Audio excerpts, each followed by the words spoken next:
It's in my bag.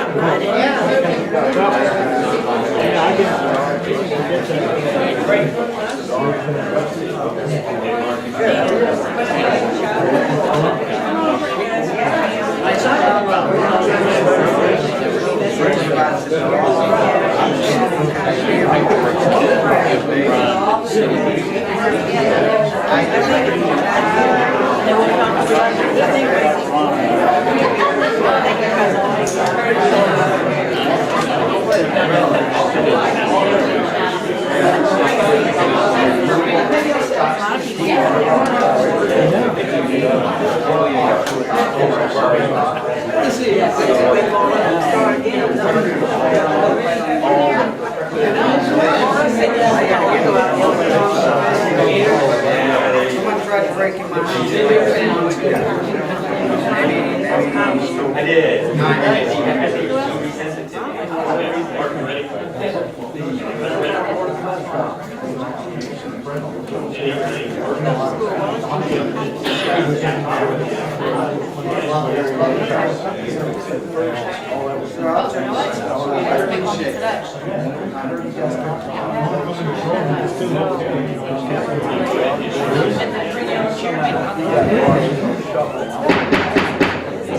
Good evening and welcome to the January 4th meeting of the Los Angeles Grove Town Council.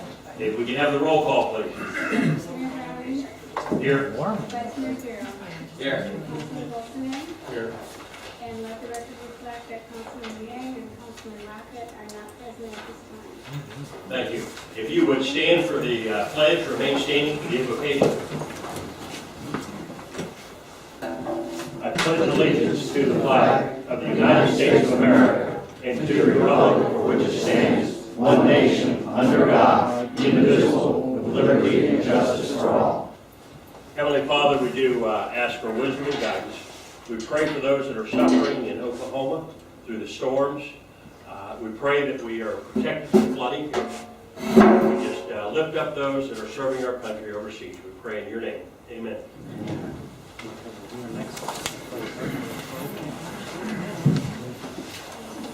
All right, I'll entertain a motion to accept the agenda. Make a motion to accept the agenda. Okay, we have a motion and a second. Discussion by council. All in favor, signify by saying aye. Aye. Any opposed, same sign. Motion passes 3-0. Moving to the consent agenda. Motion to accept. Motion to accept the consent agenda. Okay, we have a motion and a second. Further discussion? All in favor, signify by saying aye. Aye. Any opposed, same sign. Consent agenda passes 3-0. We now go to the initial public comments. I've got quite a few cards here for 7A. I believe I've got one for the initial public comment. Is that correct? And then I've got March. So, okay. First, I think Bianca wants to address the council. Right? Come on up. Tell us your name and where you live. Good evening, my name is Bianca Berthold. I live at 15045 Colinking Canal Road. I'd like to ask the council to reconsider my application to construct a pool, which is currently been denied. Prior to the incorporation of Waxahachie, the setback for the pool, which is a structure, considered structure, was 10.5 feet. You can also see in the printout in front of you, my pool will be 26.6 feet from the property line. Now with the new rules, the setback is 50 feet, which will not allow me to build a pool. I think the construction routine would raise the property value, which would be a good thing for the town of Waxahachie and its property owners. I also spoke to Cheryl Hayes, which is a neighbor north of me, and I included a printout, a statement from her. She has no objection to me building a pool. I also talked to Barbara Flynn, who is the neighbor west of me, and I also included a printout, a statement from her. She has no objection to me building the pool. So I'm here tonight to ask you to reconsider the application for me building the pool. Okay. What we can do, Ron, you want to, I think we can probably set it up for a future meeting for an agenda. You know, because we really can't do anything tonight because it's not on the agenda. But anyway. Mr. Chairman, I'd like for Jim to kind of give us an update on this and just tell us what we could do. We've got one or two routes that we can take. Okay, before we go there, for the record, the Ron is not ready to go. Thank you, Mayor. I was the staff person that reviewed it. I was on TDY while Ravens on Sunnyball.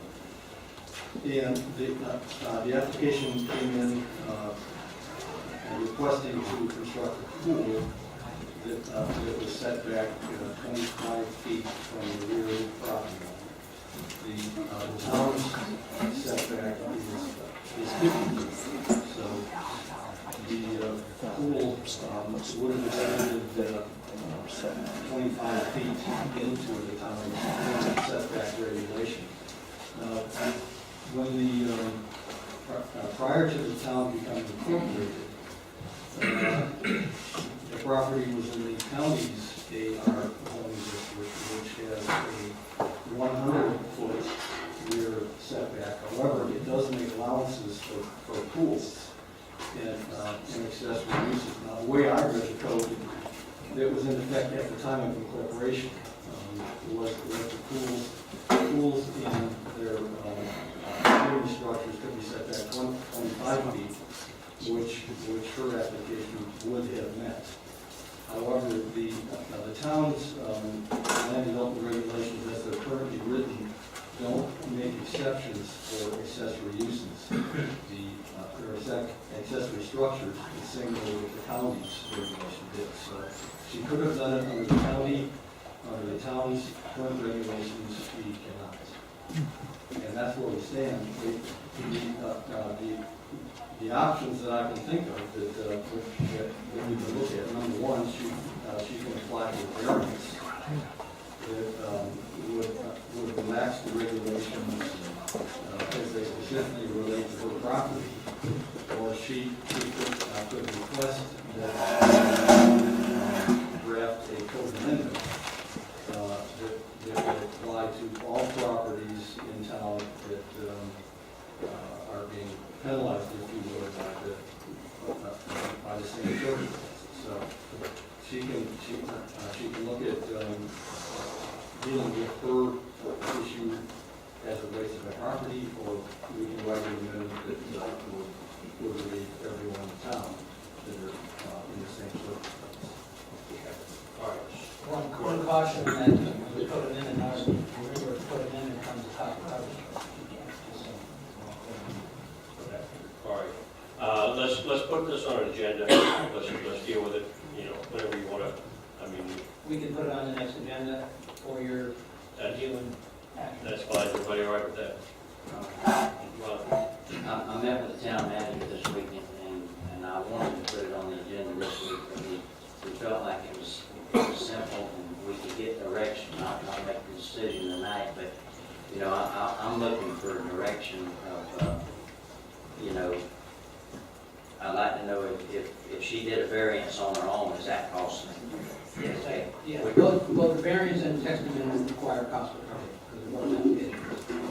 And when you're talking about a text amendment, you're talking about going through our ULDC committee and stuff. Now, I would like to see us just give direction, not make a decision, but give direction to staff and ULDC that we go the route of addressing the setback, because we said that we would not penalize the residents of Loxahatchee.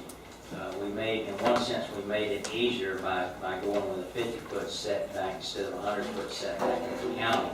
But the part we left out was the county that allowed accessory buildings, pools, buildings, whatever, as long as you had 25 feet of setback. She's got 26 feet of setback. She's got her residence, and I've always said that I feel like your residents that live around you have to have some type of input on what you do on your place when it comes to us making variances. So I would like to see us, instead of waiting another month to give staff direction, I would like to see if we could have a consensus of making it worthwhile for all the residents in Moskowitz, because we said we would address these problems when they came up. Well, this is the first problem that we've had with an accessory type situation. I would have to agree with Ron, and to the extent that, I think we should actually minimize the cost or eliminate the cost, because really it's a question of setback distance that, may have been set too far. So I don't think we need to penalize these folks specifically for this problem, if we decide that we think it turns out. Any comments, Jim? No? Okay, I have no problem with it. I mean, honestly, it seems like recently we've got hit by this right department that can build anything they want. So for a person to put a pool in 26 feet from their neighbors, the neighbors don't mind. I personally have no problem with it. I just want to make sure that we set a policy so that we don't bring issues before our board the same night we're going to make decisions. That's my only concern. Mark? The other thing I would say, Mayor, is that obviously if you're going to entertain a coach, and remember, that's changing the setbacks for everybody in the AR district. That's the first thing.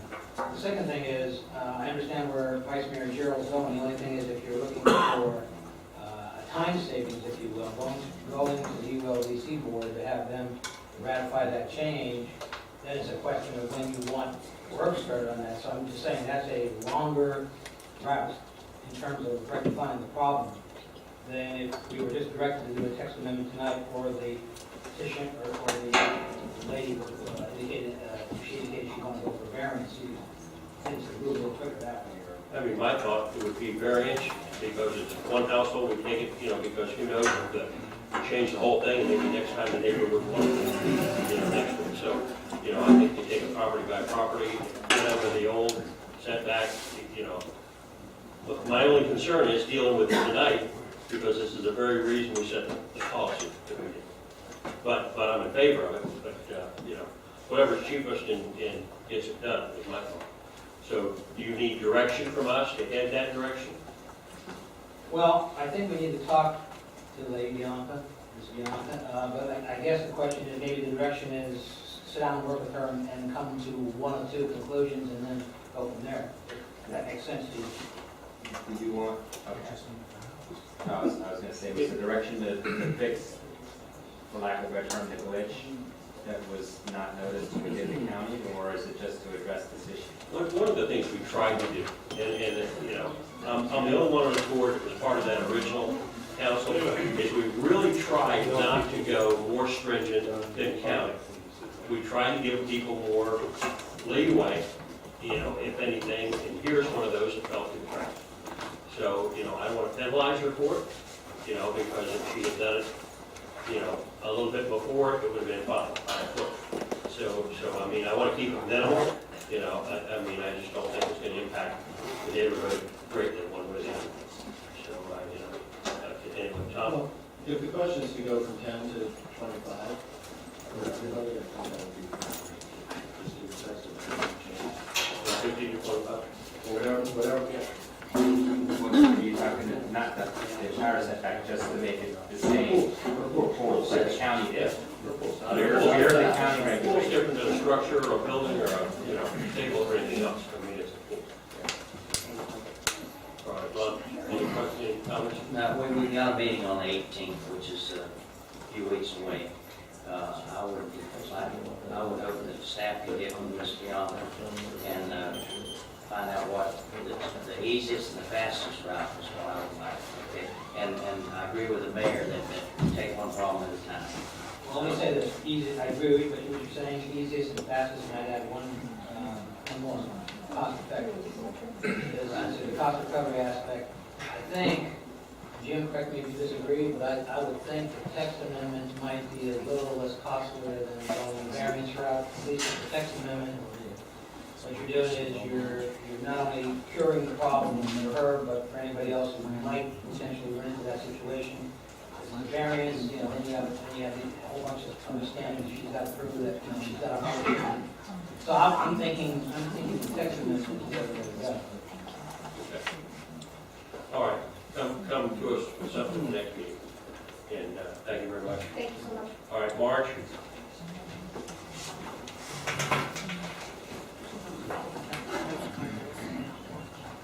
Marge Herzog, A Road. I'd like the council to figure out what can be done with B Road south of Collecting Canal. When it rains, that road is just impassable. I'm wondering if some quarry rock could be brought in to firm up that sugar sand that's in there that's causing all of the potholes, because every time we have rain, we have an issue. Now, is that something that the town council will take care of, or is that something that has to go to the Water Control District? But we can suggest it. Okay, But Mark, if you would give them a call about that issue. thank you. Okay, thank you, Mark. All right. Yeah. Another thing, Mark, you might keep in mind, intergovernmental meeting with the Water Control Board, that would be good to put on the agenda, because it is unbelievable the mess that B Road is in, and that should have been taken care of a long time ago. So if two entities can come together and solve the problem. Now, my biggest concern is the money that we put into it. We need to get that money back from the developers when we finally get to where we're going to get the money to do South B Road. So we can talk to them about it, but the problem needs to be solved. Okay. All right, moving on. We have the privilege of having Mark Tafford, Representative Mark Tafford, with us tonight. He's going to give us an update on some of the fun he's been having up in Tallahassee. So, Mark, welcome. Thank you, Mayor. Council members, it's good to be here. This is the first official time I've been here. You're part of the new House District 86. And so generally, I don't know if this has been done, I'm assuming it has, but representatives try to visit all the municipalities. Today I was at the county. I'm very impressed. This isn't televised, right? The reason I'm going there, at Haverhill, there might be like one or two people. So I'm very, very impressed by the turnout. The fact that everybody's struggling to park their car or something. It's great. So let me just, I'll keep it very brief. I know you got a lot of business to do. But first of all, it's nice to see government work. And what I mean by that is this. Some of these issues, like where a pool's going to be, how an ad valorem change will affect somebody's garbage or trash pickup. I mean, these are really the essence of what it is, for government. This is what government does. And I don't know how big the operating budget is here, but I'm going to assume the town spends upwards of 6 months to 12 months working those budget details out, looking at those line items. In Tallahassee, we have 60 days to determine a $74 billion budget. And the level of scrutiny, the level of discussion, the level of care for what we do and how it impacts individuals here, but also how it impacts cities or special districts or any of those types of bodies, we don't take as much time as I feel it really is required. To give you an idea how many bills are basically put forward, there are thousands of bills that are put forward during the legislative session of 60 days in Tallahassee. I took 372 votes, and 286 of those bills that we voted on, both the House and the Chamber, actually went to the governor. So it's a pretty active time, but I do appreciate all of the work that you do. I'm going to keep it short. There might be some questions that you have. A legislative office is responsible basically for not only sending me to Tallahassee and me making decisions that are going to impact you, which I've described, but also we do a lot of work for constituents. And so, you know, if you're here and you've got a problem, everything from your license plate to a renewal registration issue, and where's Ron? Ron, this is off the record. My birthday is April 11th, he's saying no. My driver's license was expired on the way home, as was my auto tag, because I didn't have real ID.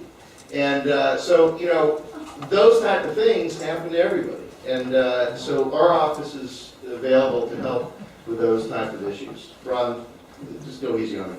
But I didn't get any tickets, that's good. So, you know, it's a pleasure to be able to represent you. It's a pleasure to listen to some of the issues. It's a $74 billion budget. Tallahassee has a way of shirking a lot of responsibility and then shifting it down to local government with unfunded mandates, which basically, in essence, raises taxes on local people. My record with the League of Cities over the last 5 years, I'm going to venture and say it's probably 100%. And that's because I take time to understand, you know, what it is we're doing. One of the things that would be of interest to everybody here, and this is something that I'm sure your staff will take a look at, this year, concurrency was an issue, and it happened in a bill with state universities. Now, I'm mentioning this, and I don't know, in fact, if this would affect the issue that's going on with the $6.5 million for Palm Beach State College. But for state universities, as an example, and I think there is a difference. If you're FAU and you're going to expand a campus somewhere, you don't have, as FAU, the ability to pay for that concurrency. And those are the type of things that I look for.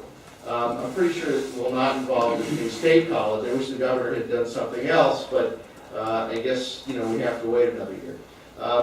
The devil's in the details. And I want to just share that I appreciate your calls during session. Mayor Ferrari over in Green Acres called about a pension bill that would have cost his city upwards of $400,000, I want to say $1,000. Might have actually been more. And, you know, those are the type of things we don't necessarily hear when something comes up 2 hours before you're actually making the decision, you know? And that's why, hopefully, the pool issue, it's okay to come back and talk about that and set good precedent. We don't do that in Tallahassee. We set no precedent. And so, I know I'm brutally honest. I'll stop there and entertain any questions that you have. Okay, questions for council? Yep. Rob? Mark, just something for you to think about. Contacted you in your office today about the red light at D Road in Southern.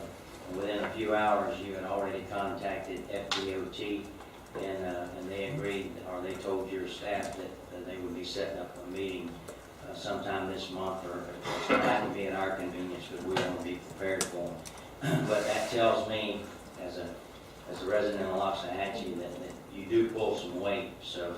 I did gain about 9 pounds during the session. So we appreciate that, but some of the things that, a red light is very important to us, so keep that on the burner. And these pond sightings, I was disappointed with the final results, but it's not over with yet, so we still may have some more. But thank you for your time, and you're doing an outstanding job as far as I'm concerned. And I'm delighted to do that. You know, we only have letterhead for a certain amount of time as elected officials, and I try to make every effort to do what I can, you know, within my authorized ability. And certainly making contact with DOT in this case is something that is simple to do. And if it helps the town move forward, then why not? So thank you for calling us. Good deal. Mark, thank you very much. All right, I got a Publix roasted chicken at home, so it's still warm. Good deal. Trying to take off a little more weight. Thank you very much. Thanks, everybody.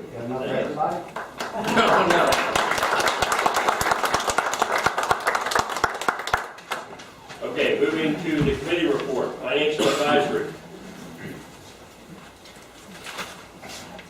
Who's making her call? There she is.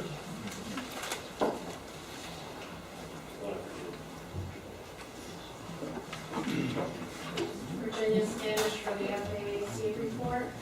As of from the May 28, 2013 meeting, April financials were approved 4-0. Ending bank balance was $3.219 million through April 30th.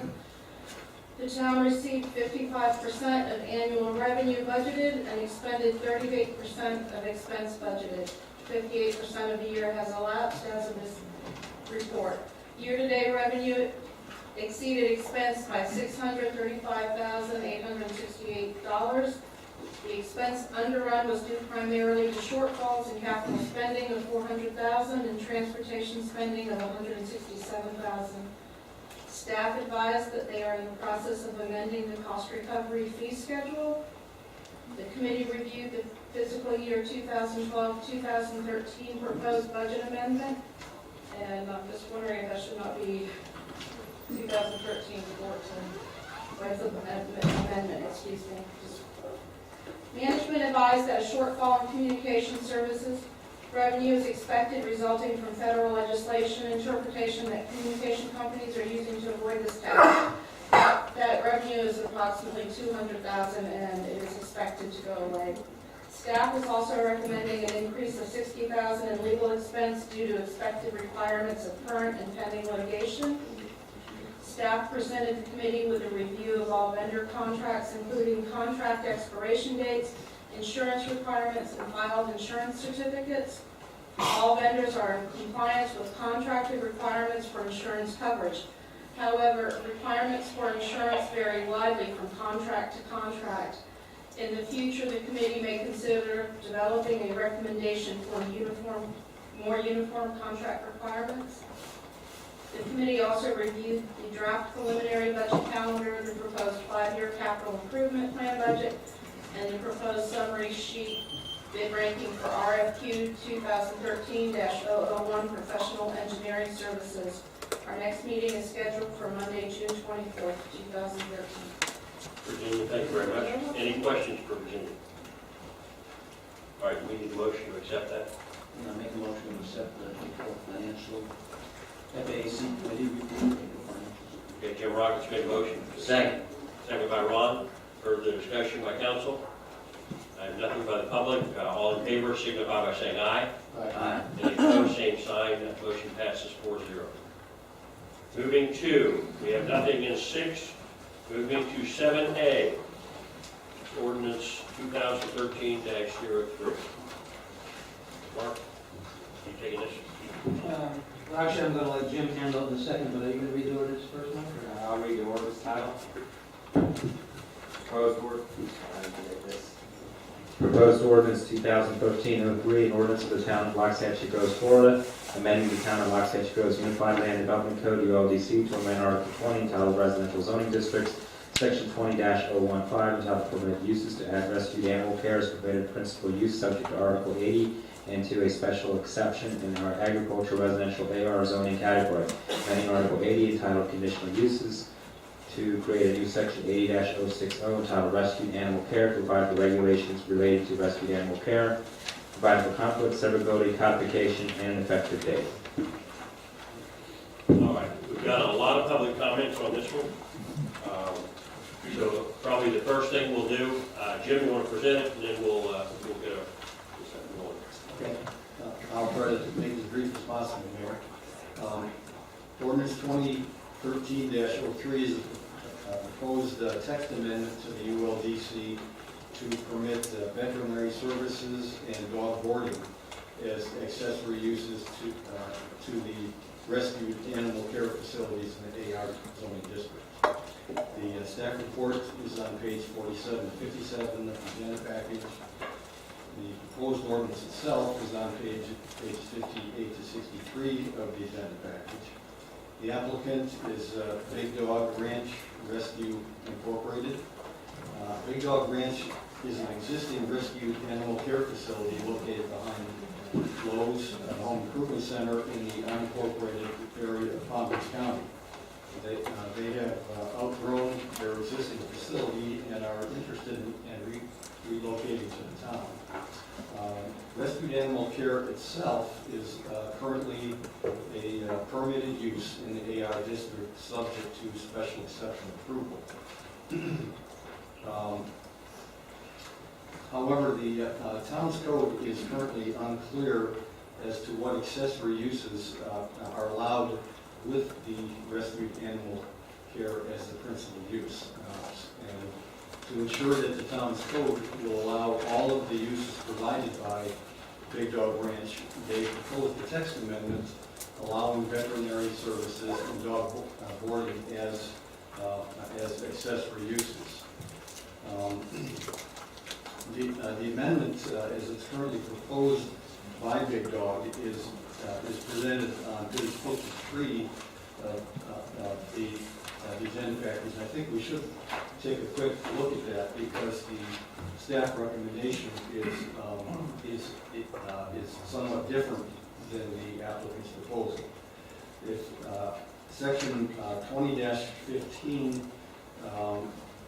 on page 53 contains a list of the permitted and accessory uses currently allowed in the AR agricultural residential district in the town. At the bottom table, accessory uses, the current proposal is to add 2 accessory uses, veterinary services and dog boarding as permitted accessory uses in this district. As you recall, Big Dog appeared either last month or the month before, made a presentation on its intentions to relocate to the town and also sort of move over what its proposed text amendment was going to be. And at that same meeting, we had several residents stand up and voice their objections. Taking into account some of those concerns that were raised by the residents, the staff has come up with an alternative proposal that is more detailed, but at the same time tries to take care of most of those, if not all of the concerns that were raised by the residents. And if you turn to pages 55 through 57 of the staff of the agenda package, those pages contain the revised staff recommended text amendment. Starting on page 55, again, we're recommending a change to the permitted uses in the AR district. We're not recommending that veterinary services and dog boarding be included as accessory uses. Rather, what we are recommending is that rescue animal care as the principal use up in the top table be permitted subject to a special exception and also subject to special conditions which we're proposing to add to Article 80 of the ULDC. And pages 56 and 57 contain the proposed special conditions that staff is recommending. And as I said, most of those conditions are oriented to addressing concerns raised by the residents at the last time Big Dog made its presentation.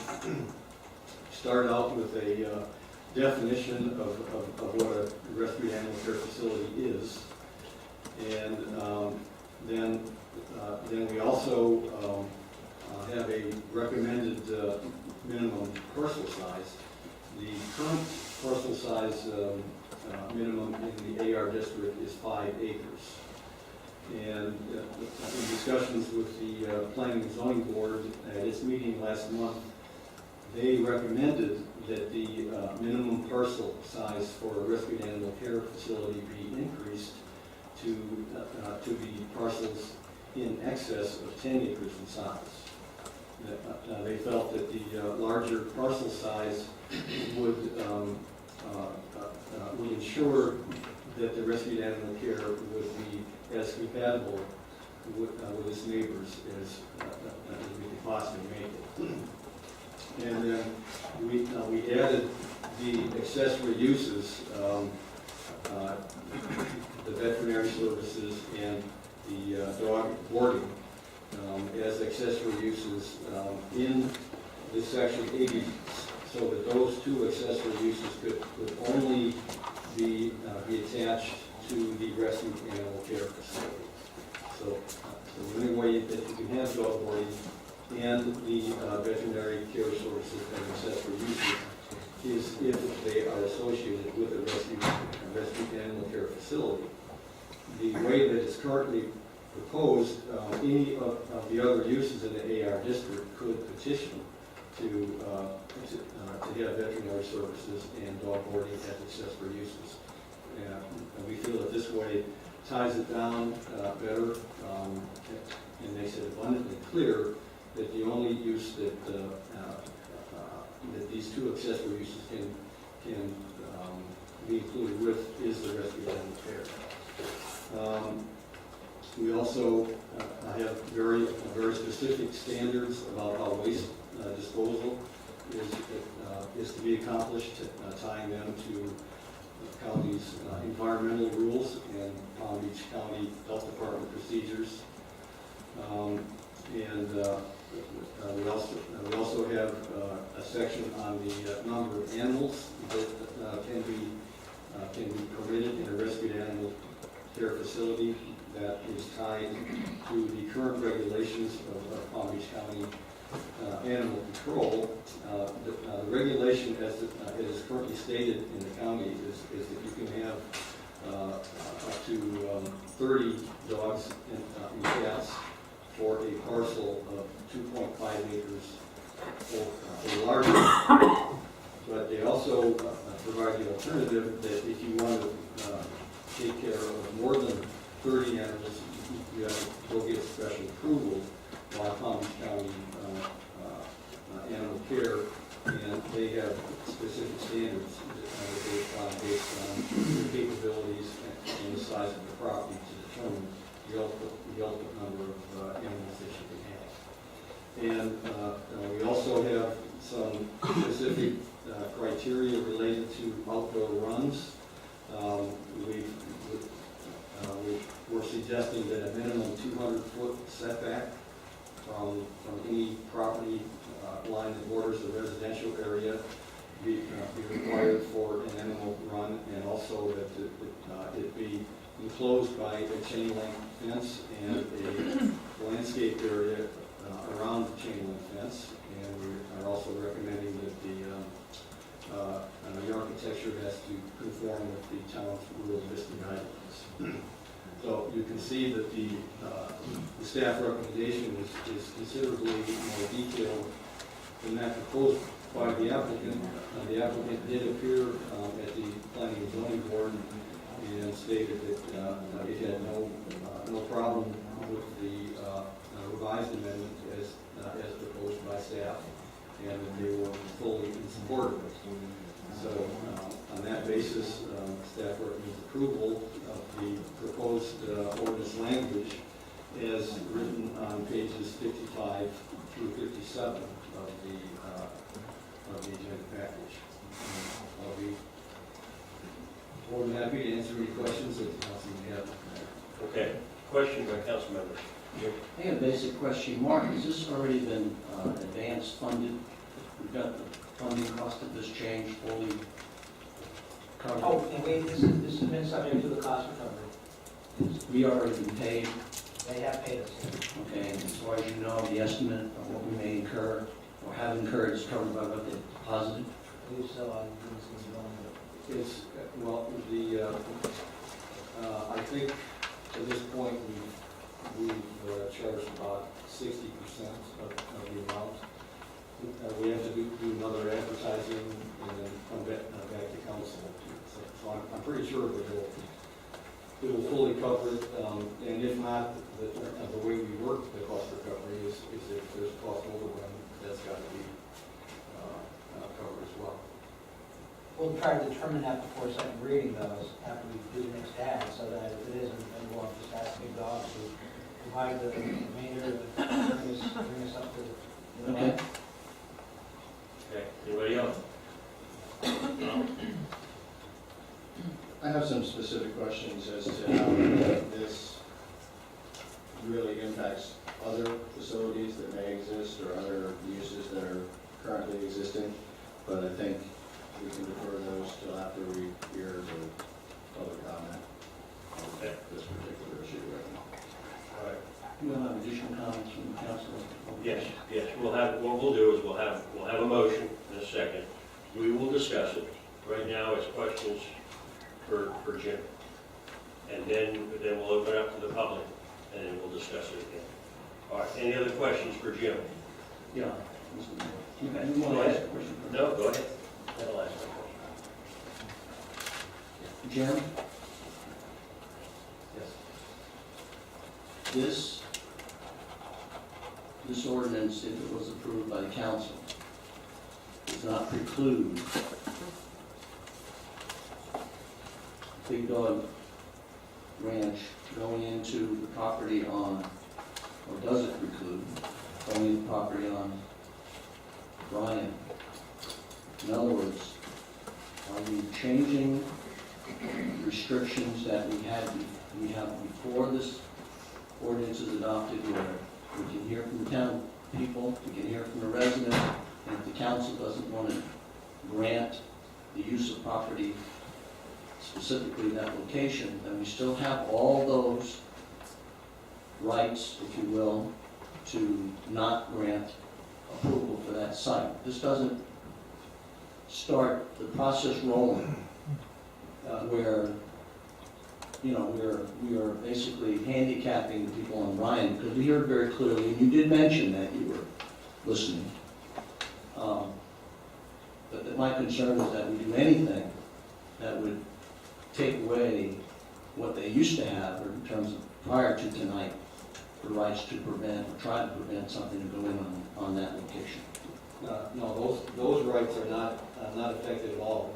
The rescued animal care principal use has to go through the special exception process, which is,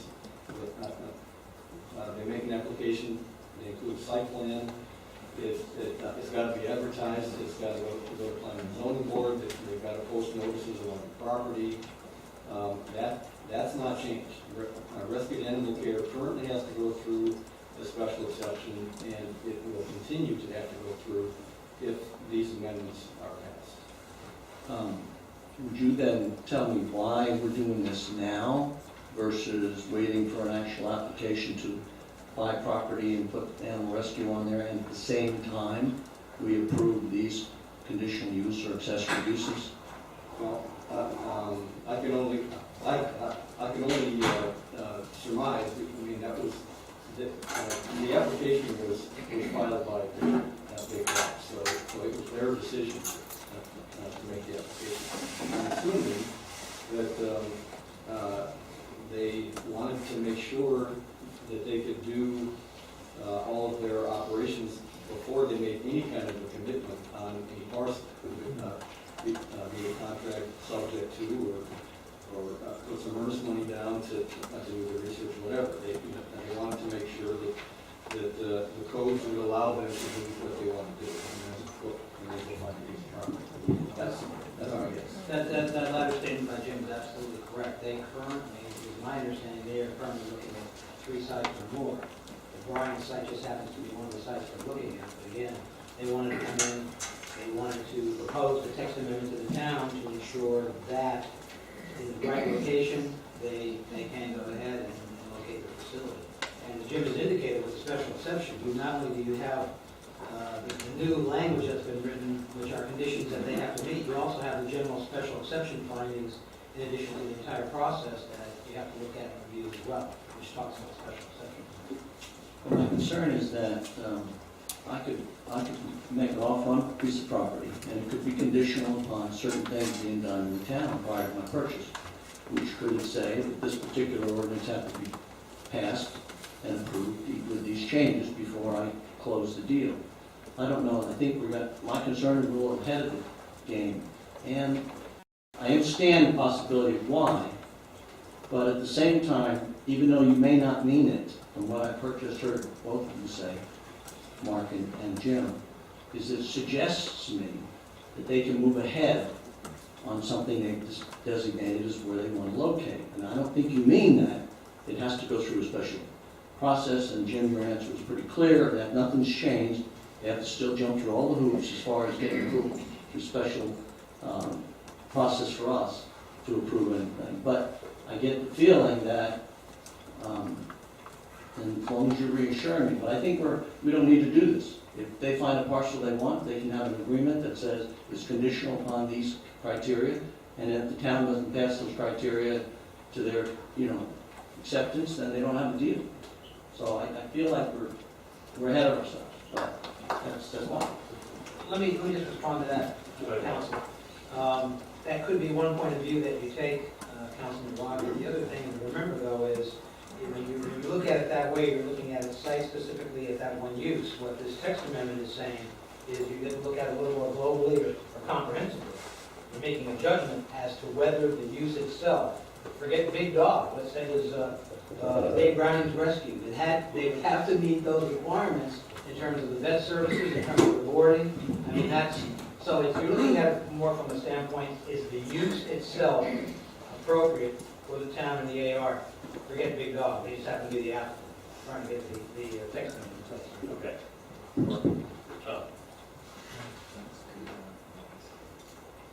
I think that my problem with this is that Big Dog is a lot of how this was written. Because if I was rescuing goats, for example, I couldn't board my goats, but I could board dogs. So if we're talking, or if I was rescuing horses, or whatever I'm rescuing, this is very dog specific because it allows me to board dogs even if I'm rescuing cats. So really, if we're talking about boarding the animals that you rescue, we might ever consider that. It also says that you can have a vet if you have an animal rescue, but you can't have a vet, when you look through the rest of it, you can't have a vet otherwise.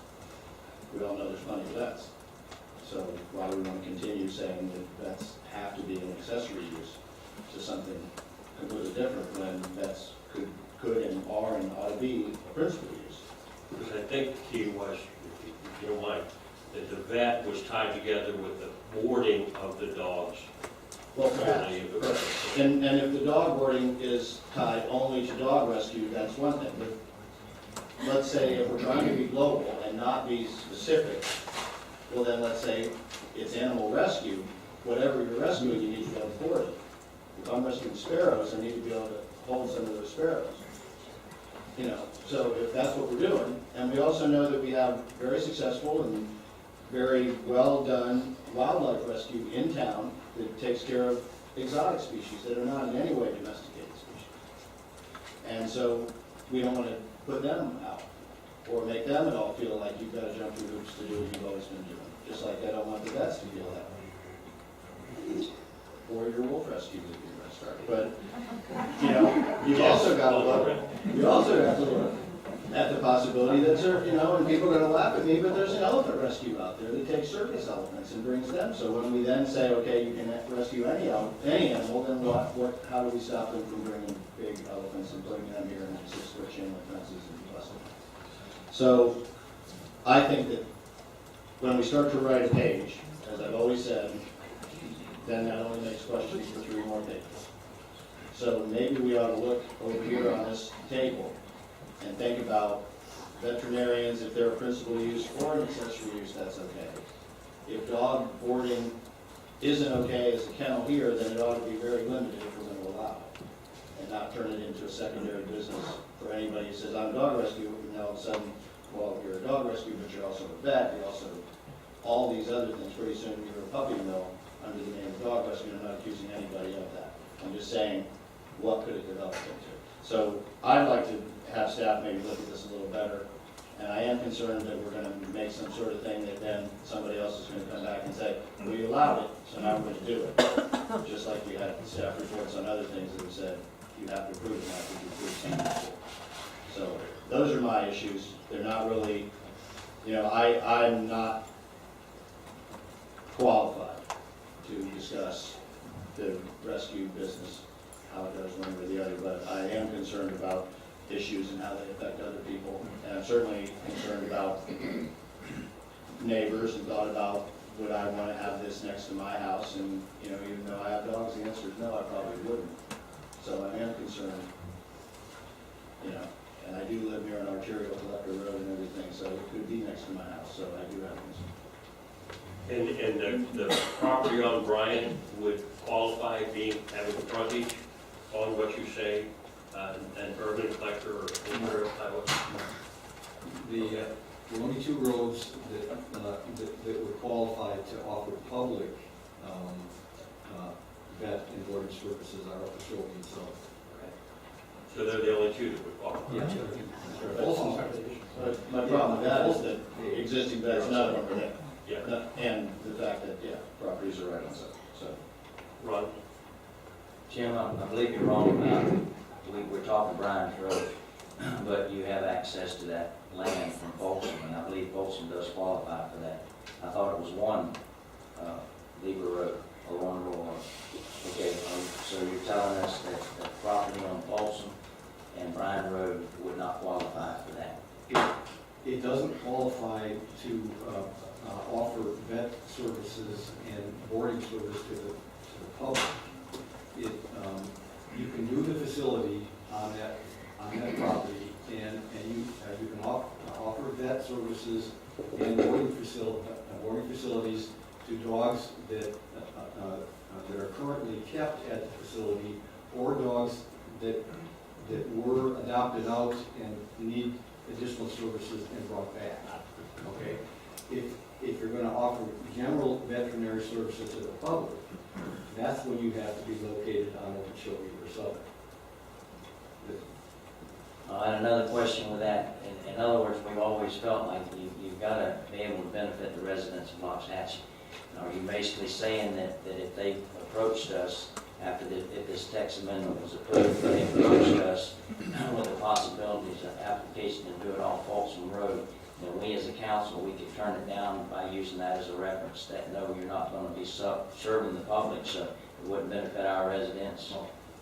Okay, now, there's kind of a fine distinction that we're making there. If the facility can offer vet services and boarding, as long as it's a dog or a cat that was brought in there and kept, or it was adopted out, and it needed to be brought back for veterinary care after it was adopted. And when I'm saying public veterinary services, that means anybody, anywhere can bring it in for vet services. That's more of a business, a commercial business, as opposed to a rescue animal care facility. And if you're offering that kind of public veterinary services, you would have to have frontage on Okeechobee or Southern. Well, that doesn't answer my question though. I mean, because when this was brought to us, one of the references was that it could benefit the public. It would be cheaper pricing on veterinary care and stuff like that. So I've got to have an answer where if it doesn't serve that purpose, we as a council, it's like Jim said, in other words, our hands are not going to be tied if we make this text amendment change. Our hands are not going to be tied to where we have to allow an animal rescue type. Well, can I chime in on that question? Right now, and then with this application, right now, rescue animal facility is allowed with this special exception use. With this, it would still require special exception use, and the code has a specific section of special exceptions. It has review standards. These review standards are mostly, if not all, site-specific standards. For example, that the use will not cause a detrimental impact on the value of existing contiguous uses in the general area and in the zoning district where it's located. Well, obviously, you cannot review that until you get a site-specific application, and then you need to review the information that's provided by the applicant and whatever other facts are presented to see whether that use will in fact be detrimental or not to the uses in the area. So you will have to review the application under those standards, and if you make a determination that those standards are met, they can move forward. If you make the determination those standards are not met, they cannot move forward. So that's the site-specific portion, and that's currently in your code right now for animal rescue facilities, and it will remain there with the with the changes. So in answer to your question, no, there's nothing that would obligate you by doing a general text amendment to approve a specific application later, because you don't have that, you're not able to review it under that criteria tonight. Okay. We're still not given a number of animals. You're saying more than 30. We already know that from the presentation, they've outgrown the facility where they're at. So to come to us and say, well, it's going to be more than 30 and it's up to the county or whatever, then you have not given me an answer on how many dogs are on there. Honestly, the 10 acres that you think are wonderful, the wolf hybrid thing across the road from my house that has been referred to before was on 20 acres. And honestly, it was unbearable. And my wife is normally a very happy lady, but when she's woken at 4 o'clock in the morning or 3:30 by the animals, she's not very happy. So, it would not be something that I would want to live next to. So it sounds gracious, you go from 5 to 10, but anyway, all right, we've got, Sure. And I don't know if there's a distinction to be made between animal rescues that are below that 30 threshold, where somebody might be just doing it in their house or, in a very low-key way, as compared to a more industrial, for lack of a better term, operation that a big operation is. all right, And I don't know if institutional zoning is the one, I don't know if that is the way to go with it, so that it gets into the right area for that. and that's, Jim, do you want to make another comment? Yeah, I'd like to, could I just respond to a couple of Councilman Sure. Speak into the microphone, please. You mentioned that it was skewed towards dogs. The only reference to dogs in the proposed text is dog boarding. If we struck the word dog and just had boarding in there, then that would open it up to other animals than just dogs and cats. Well, that's true, but the outdoor runs are fairly, I think, designed for dogs too.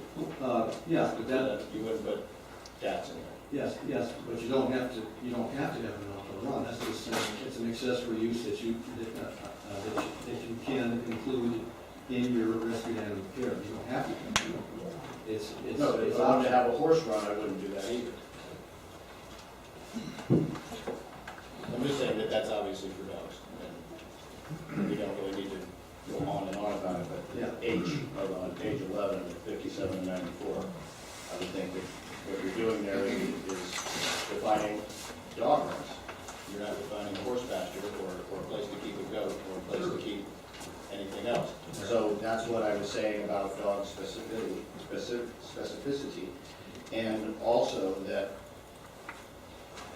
I don't see anything in here that talks about animal care and control. I see environmental control, I see Florida DEP, I see Palm Beach County Health Department. I don't see, okay, then number of animals is Palm Beach County Animal Control. Yeah. Animal control doesn't regulate how many horses you can have. If you have a horse, if you're having a horse rescue, or if you're having a non-dog rescue. So I'm just saying there's things in here that I think were done, not trying to say anything other than they're dog-specific type things that maybe need to be, if we're writing something for everybody and everything, less dog-specific. And if this is only about Big Dog Ranch, then let's just say that, and then we can say, Big Dog Ranch must have these outdoor runs like this, and then I know what I'm thinking about. But I don't know what I'm thinking about now, because I'm being made to believe that this is for all rescued animal care and control, but it is very dog-specific, and it's very much that if I wanted to rescue something else, I'd be asking you, if somebody else comes in here, they're gonna go, why can my runs have to be this way? I have something else totally different, and so I want them to be elsewise, and why do they need to be 200 feet back? If they're a run for a horse, they can be right to the edge. So I'm just saying, this to me is not a broad, covers everybody. It's something that facilitates a specific use and I think that that really falls more in the special exception, so we can say what we're talking about, when we're talking about, not making a rule that can go for 30 years. And, you know, I know there's other wildlife rescue things. I know there's other people that do things not within this scope that are gonna have problems and come here and say, we all sat and talked about it and we never said anything. Well, I'm saying it for them. I think we need to reword it if it's going to be like. All right, we've got two choices. Basically, we can go for a motion in a second and then bring it up to discussion and listen to the public, or we can listen to the public first and then make a motion. What I'm going to do as the chair basically is we're going to hear the public comments first and then we'll go to that point. So first one up, I've already got somebody up, but you're on. As the applicant, can we just clear up a couple things? Okay. And you are? Good evening, Jeff Brophy, an agent for the applicant for Big Dog Ranch. Just to clear up a couple things, one of the reasons why we went through the process that we're going through is because of the issues that we knew were going to come up, first from our initial meeting with the council, and some of the concessions that we would have to do in terms of our application at that point, and then some of the additional requirements that were brought up at P&Z, which we also agreed to. So our initial application has been tweaked along the way, and we are in agreement with staff and P&Z on their recommendations. But one of the reasons why we did it and we didn't get into a site-specific issue is because a lot of the issues that came out of the first town council was in regards to Brian Pools. And because of the way this has progressed, that site is essentially eliminated because of some of the issues that were brought up. Number one, the Big Dog wants to utilize this to provide services to the community. We can't do that at Folsom. We would have to be, as they mentioned, on Okeechobee or Southern Boulevard. The ability to give the community, and I'm sure when the volunteers from Big Dog come up, they're going to be able to articulate this much better than I can. It offers a way, an alternative, especially for those dogs that they've adopted out, to come back for service, because a lot of times these surgeries get very expensive, and the entire idea behind this is that this is a no-kill facility. So by offering these services, they're able to provide for the vet services for the community, but at the same time, they're saving the dog. Again, going back to that specific site, it really, at this point, isn't the size based on the setbacks, and it doesn't have the frontage that they need in order to get those services. So I just wanted to make it clear that Folsom is out. In terms of that, we do have other sites that we're looking on in Okeechobee and Southern, and nothing has been decided on yet.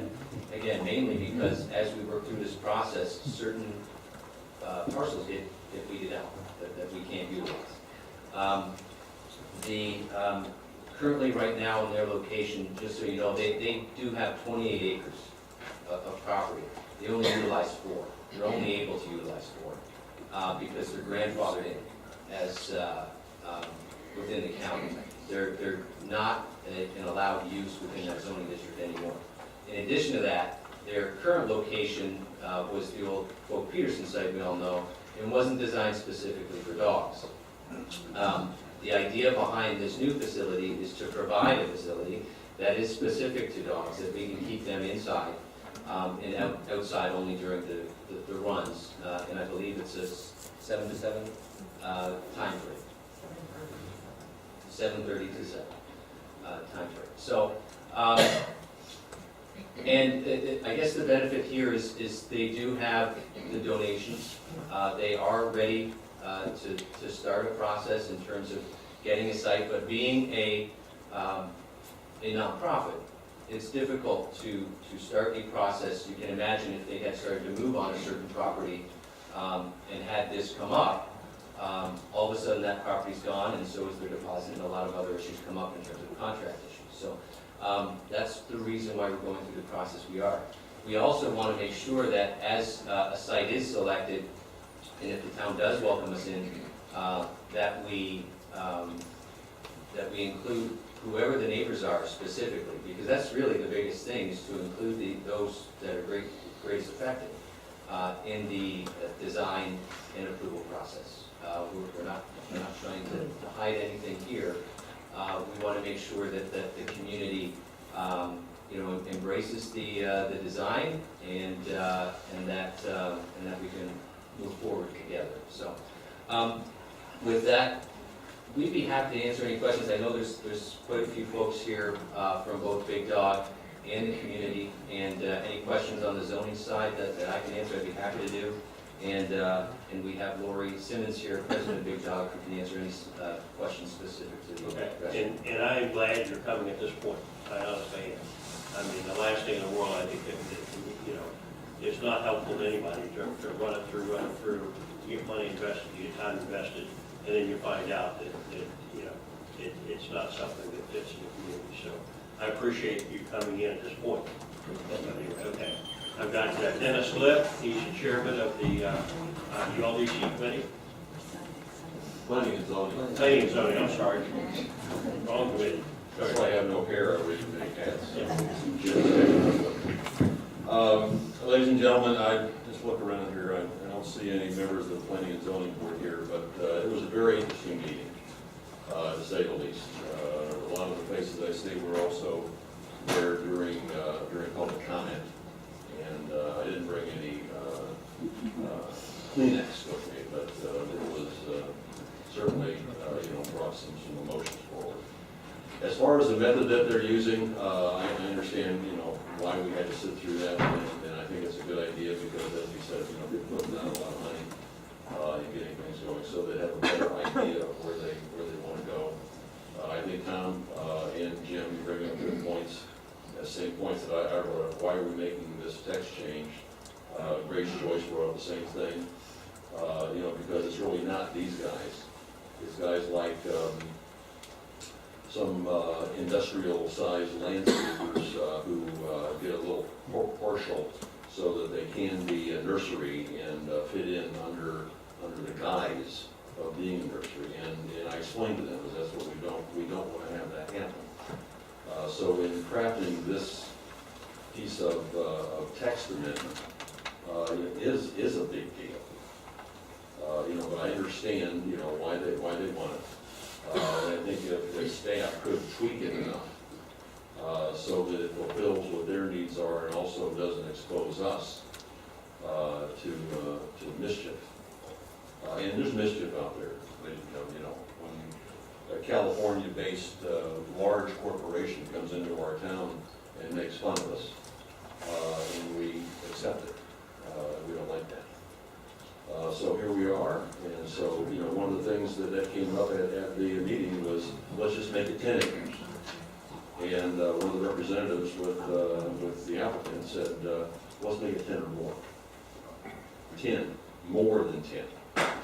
So I think that also sort of limits the number of spaces that can be, and also, this was Grace Joyce's amendment to my motion, where if we're going to have services available to the public that would be on the appropriately named roads that Jim came up with County Clusters. So I would recommend that we move forward with this. That's what the board, the planning and zoning board came up with. But I think instructing staff to make it more universally applicable will certainly work as well. Okay, I've got Tony Rossio. No comment. No comment. All right. Jerry Hastings. In light of what's been said, I don't think I need to speak. Okay. Lori Simmons.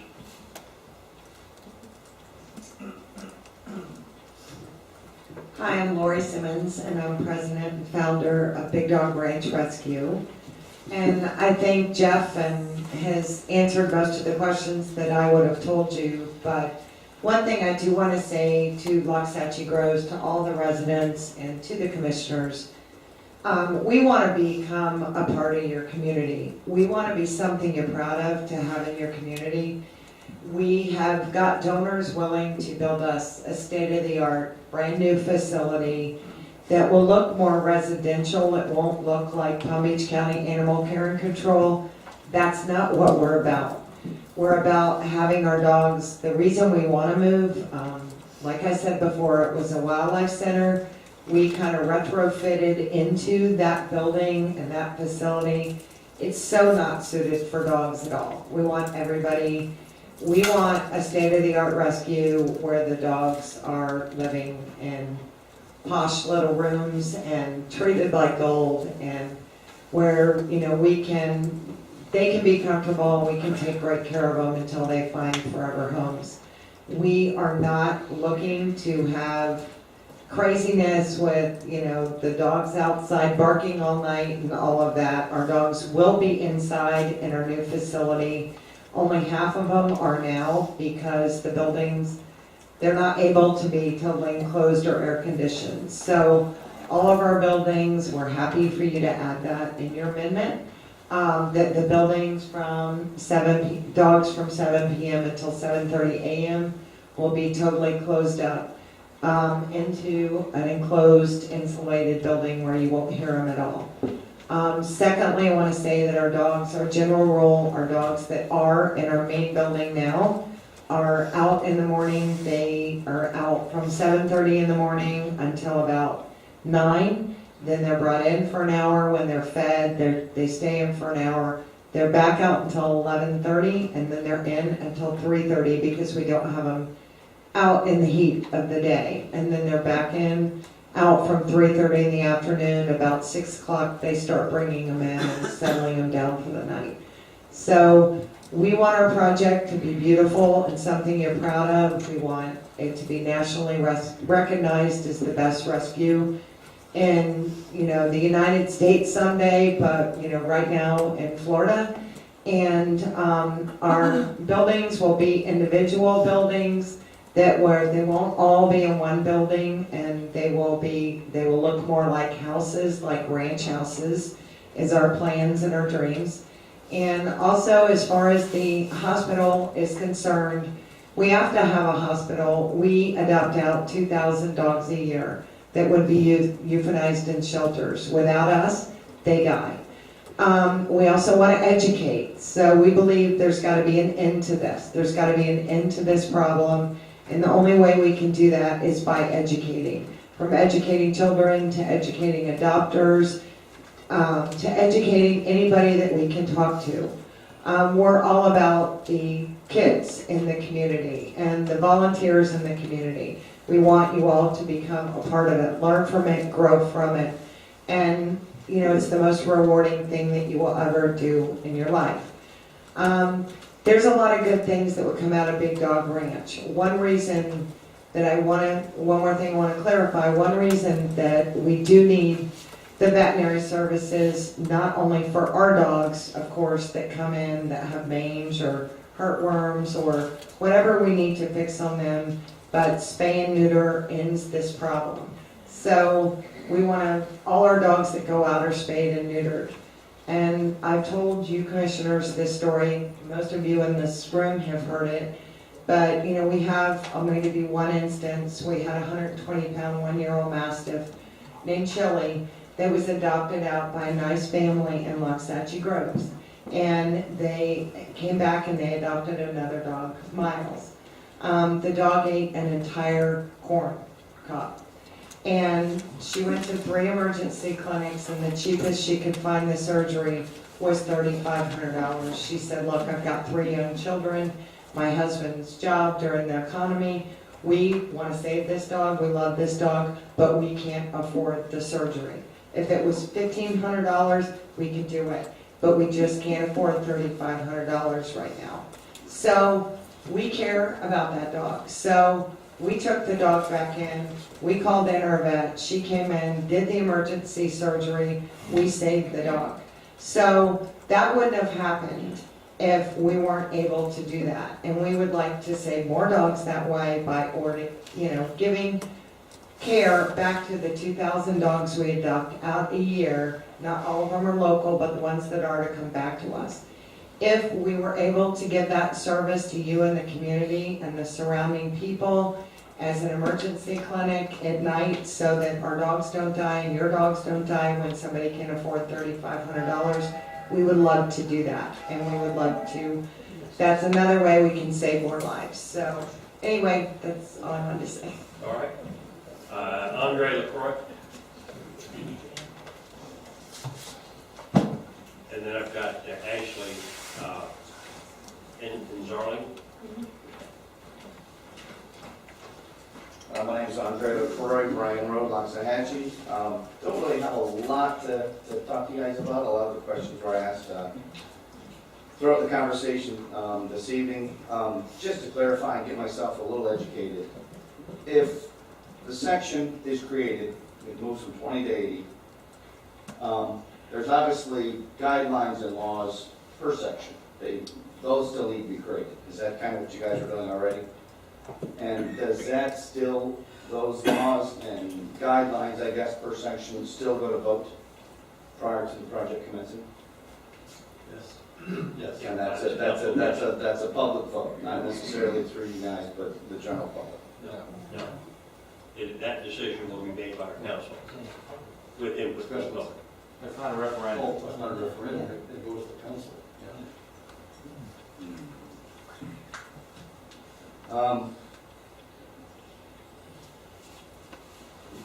One quick question. What's the advantage of moving it from section 20 to 80?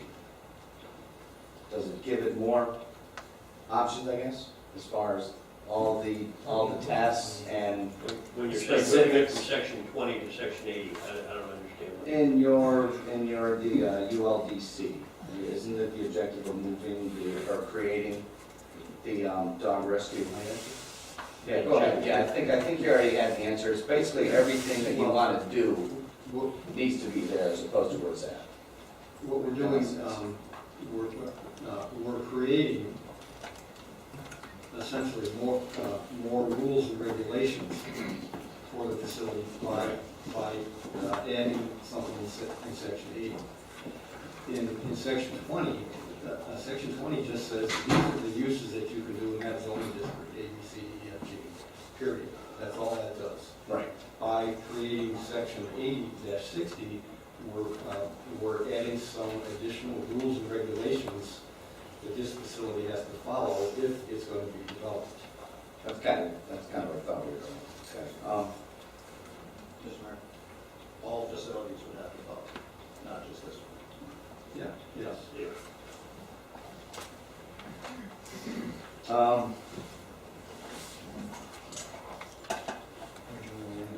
Can we get that in writing that the Bryan Road facility is out?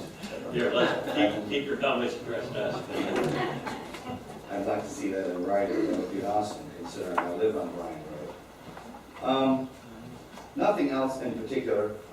Again, like I told Lori at the last meeting, I think it's a great facility. We just got to find the right spot. And you guys know, decisions can't be made by emotions. They got to be made with true facts, true data, and make the right decisions. You can't let emotion pull on your heartstrings and make the wrong decision because it bites you later on. So guys, gotta be careful. And again, another concern is how many more tax-free entities are we going to continue to grow in Los Angeles? How many churches do we have? I have no idea. I've lost track. How many? 7 on Seven? Okeechobee. Okay, just on Okeechobee. Right. And how many rescue facilities do we have? Let's shorten up. We need to keep it close to 2 minutes if we can. That's hard for me. I'm always wondering. Well, thank you guys, but again, just keep that in mind. We need the tax dollars. We need it to see. So we can pay Bryan Road, because it needs the best road. You guys know that. Thank you.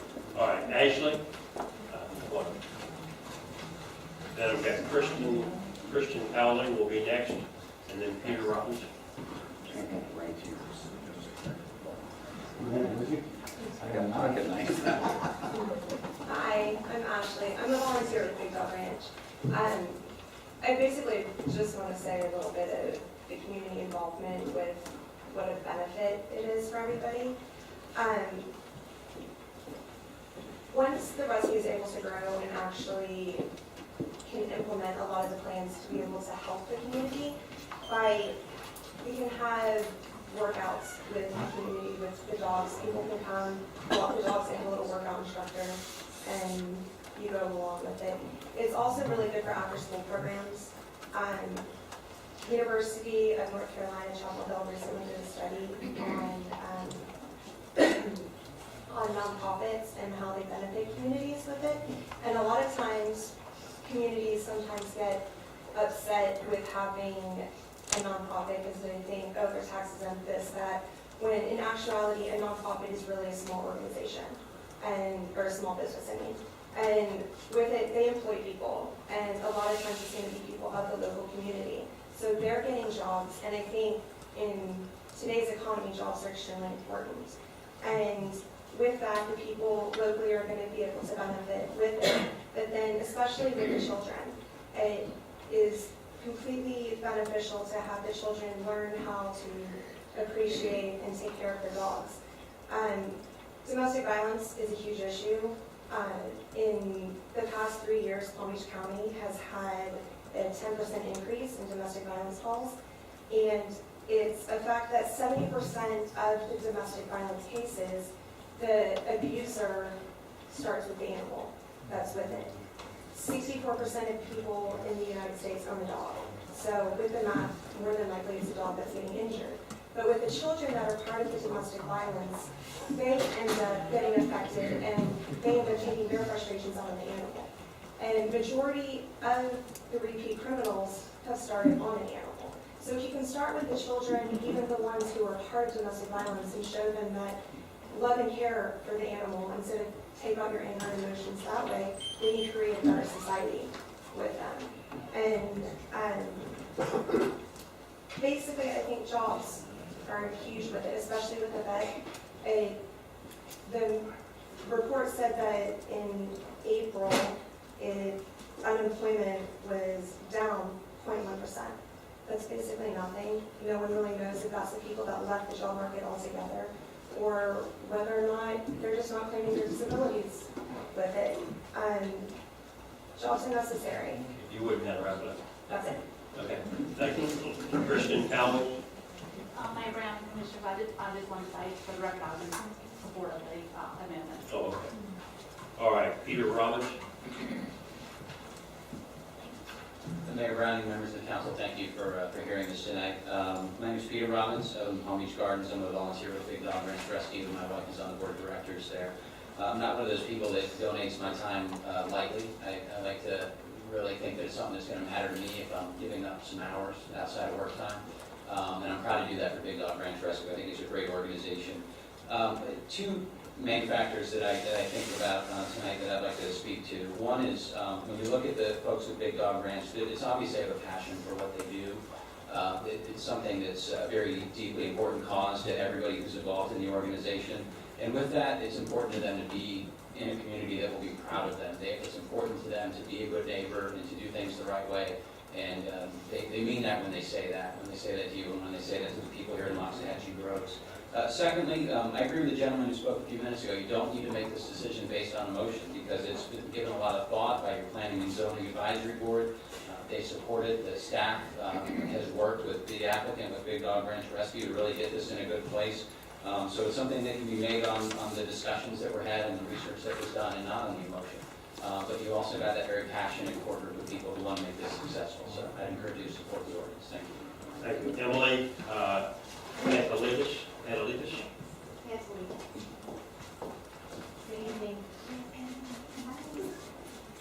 Hi, Councilman, Mayor, and Vice Mayor. Thank you for letting us be here to speak to you. My name is Emily Pantelidis. I'm also a board member. That was my husband you just heard from, so I dragged him here, and I think he did a pretty good job. But what I want to talk to you a little bit about is how I got involved in the organization. I'm very involved in our community. I sit on several boards, including the Boys and Girls Club, the March of Dimes. I also chair their marketing and communications committee. What I'm most proud of when I talk to people is the board that I sit on, the Big Dog Ranch, because I think they make the biggest difference in the community and not just the animals.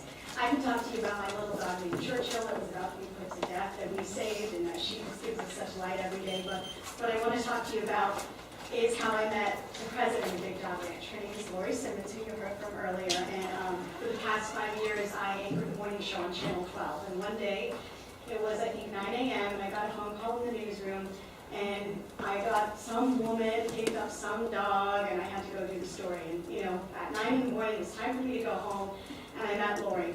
And Lori changed my life that day. She introduced me to Dog Rescue. She introduced me to how you can really make a change in your community. The dog weighed 20 pounds. Lori and Big Dog Ranch Rescue saved that dog, gave that dog a home. It's now, I think, 125 pounds, living with a wonderful family. It's changed that family's life, including changing the community. And what I'm here to talk to you about is just simply the press.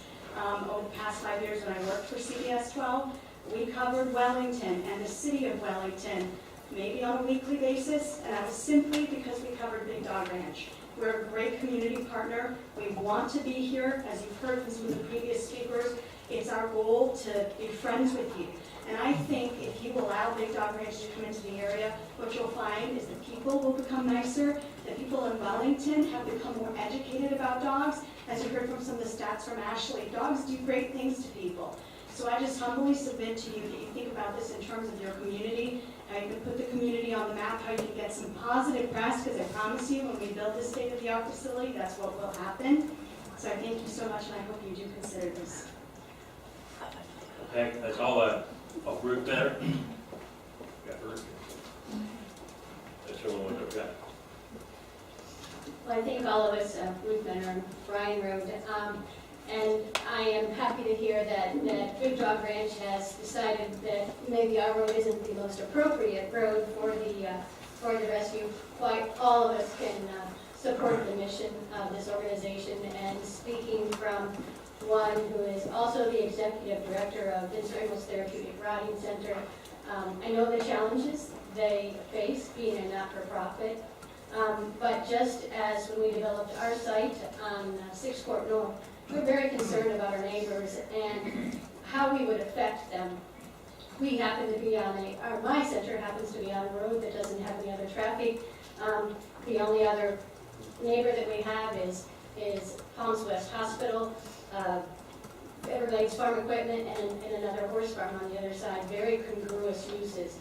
And I think that the traffic was going to be my main concern with this organization. They have lots going on and they do lots of good things, but it does simply have to be on a road that can handle that traffic. And I wish them luck. Thank you, Ruth. All right. Ruth, you answered one of my questions. You are a nonprofit organization, and when y'all came in front of this board, I believe we were on the board, Jim might not have been, Tom might not have been, but we felt like it was a good cause, and we knew we wouldn't get any revenue off of it. Now, the one thing I want you to think about in the future is you do have a lot of traffic coming in when you have your events and stuff, and I would like to see y'all think about putting a little bit into the community as far as making the road a little bit better, stuff like that. But what I'm asking you, how would you feel? I know how you feel on Brian's Road, but not Clayton Canal. If the property was available, how would you feel about having them next to you? I don't think it would be something that would be a problem whatsoever. I mean, I think that my issue, I wouldn't want to say that for my other neighbors, obviously, I can't answer for them. But we don't have it wouldn't be a residential impact, so to speak. For some people, I know there are some people across F Road that might feel differently. And, like I said, I don't want to kind of say not in my backyard, but I think it does have to be in the appropriate place. It is an organization that's very busy and needs to, and I'm sure they don't want to stay the same size that they are.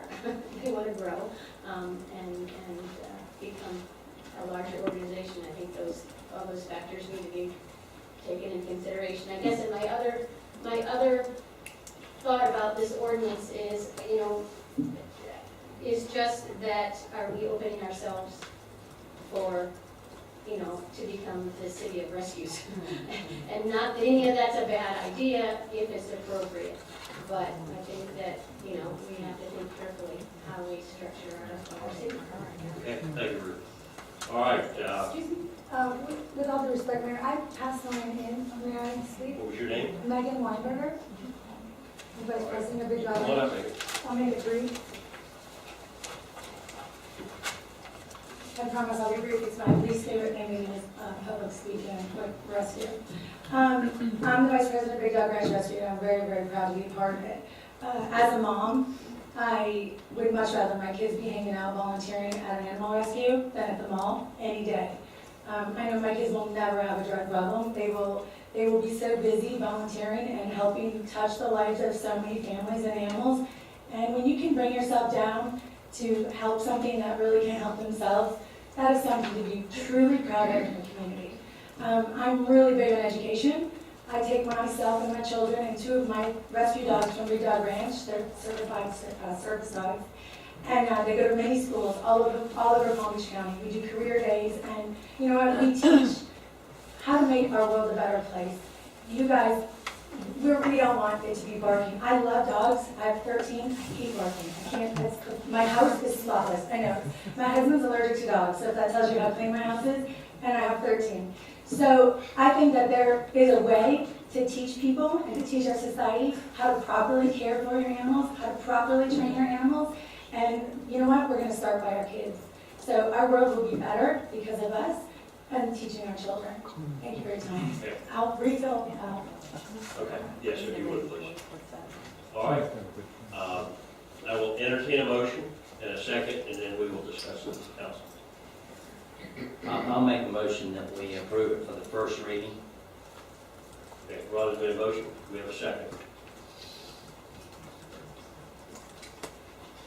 Second. Okay. Ron has made a motion. Jim has seconded. Discussion by council members. Ron? Residents off Bryan made a comment, second time, that it's a great facility, we gotta get it in the right spot, okay? Everybody that works for Big Dog Ranch has nothing but positive things to say. Some of the questions I would have had was how many employees do you have right now? And how many do you predict to have with a new facility as you grow? I think in Palm Beach County, we do need to see construction for the right reasons. I'm not so hard on how much revenue we can bring into this town. I think we're going to get enough commercial off Southern Boulevard, and now we're talking about thinking about Okeechobee Boulevard for the future, or either we can have churches, and I love churches, and I'm a member of a church, or we can have churches along Okeechobee Boulevard. I believe a lot of traffic comes from churches. It may be on Wednesday night, it may be on Sundays, it may be on special events, but a lot of traffic comes with it. So we are changing our outlook on what we think about Okeechobee Boulevard. The residents will have a big input. I would like to see it go through the first reading, because we've allowed things to go through the first reading, and then we've stopped it at the second reading. I don't know, how many readings would this have to go through? Like 2? Okay, but we've allowed it to go through the first reading, and we've stopped it at the second reading. Everybody knows what we're looking for here. One thing we're definitely looking for is that we don't like the idea, because the residents don't like the idea of having it in a residential neighborhood. You know that. Now, I don't like to be conned. I don't like people to mislead me. When you say you have options of Southern Boulevard, and our staff is looking for you to do it on Southern Boulevard, which we've set aside for commercial, and we're thinking about Okeechobee in the future. So I personally would like to see a commitment from you that the situation on Bryan's Road is out of the question unless the residents asked you to put it there. Now it may sound silly, but you know the answer about that. But that's the only way I would agree to it. And it does concern me when the residents around whatever business comes into Loxahatchee do not like the idea. We have to look at how they feel first, and that's what it determines. the Vince Ramos Center. I've been over there a couple times. I think it's a beautiful thing. I've been over there and I've seen the kids and stuff that it helps. It's a nonprofit organization, and I like the idea of Waxahachie Groves putting something into the western communities, and it doesn't always have to bring us in money, because we seem to be every year our income contingency fund seems to keep growing and growing, and I realize we're going to be spending some money and hopefully in the near future. But we're not like Wellington, we're not like Royal Palm Beach. We don't have utility facilities, we don't have a lot of money that we're spending on certain things we're unique. So a nonprofit organization, especially when it comes to that.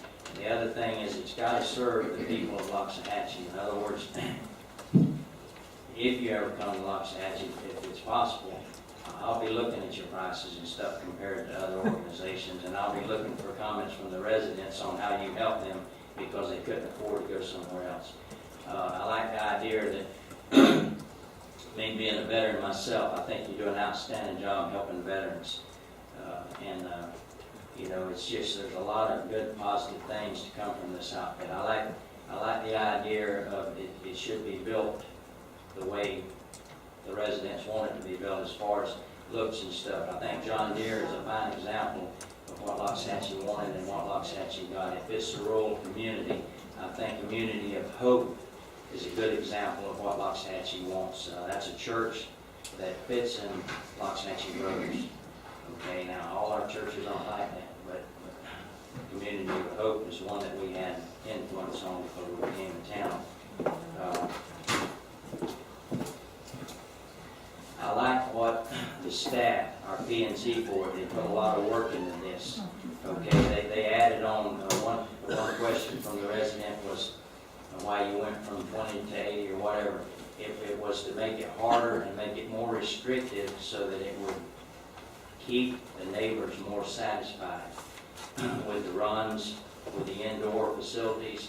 And I've been over to Big Dog Ranch, and it's an animal rescue type thing, and even over there where you're restricted because the building was already there, me and my wife went over there, and I didn't have any complaints. I mean, it wasn't the dogs barking, and we went over there in the peak of the afternoon. It wasn't dogs barking and me thinking, man, the neighbors must hate this. I seen what you had over there, and I realized what you built for the future, because I do believe you have the funds. I believe you got people out there that are willing to give for animals more than they are people, okay? But you've got the funds, I believe that, and that's why it's got to be state of the art, and it's got to look good for Waxahachie, and it's got to help the residents. I believe Dennis said on the P&Z board that maybe we need to tweak it a little bit more. Laura, you made one comment that would tweak it a little bit more, and you volunteered that, but I think we need to run it through the first reading. I think it needs to go back. I think it needs to be tweaked a little bit more, and hopefully when it comes to the second reading, then you'll have more support, and you can convince this council that it's a good thing for Waxahachie Groves. And I do believe there's property along Southern Boulevard, between Collecting Canal and Southern Boulevard, that I think we set aside for commercial, that would have the more than 10 acres, and it wouldn't affect the residents of Waxahachie Groves. So that's where I stand on that. Okay.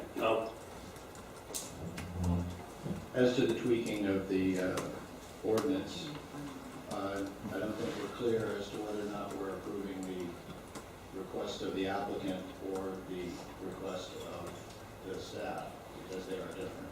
And I don't think it was clarified in the motion.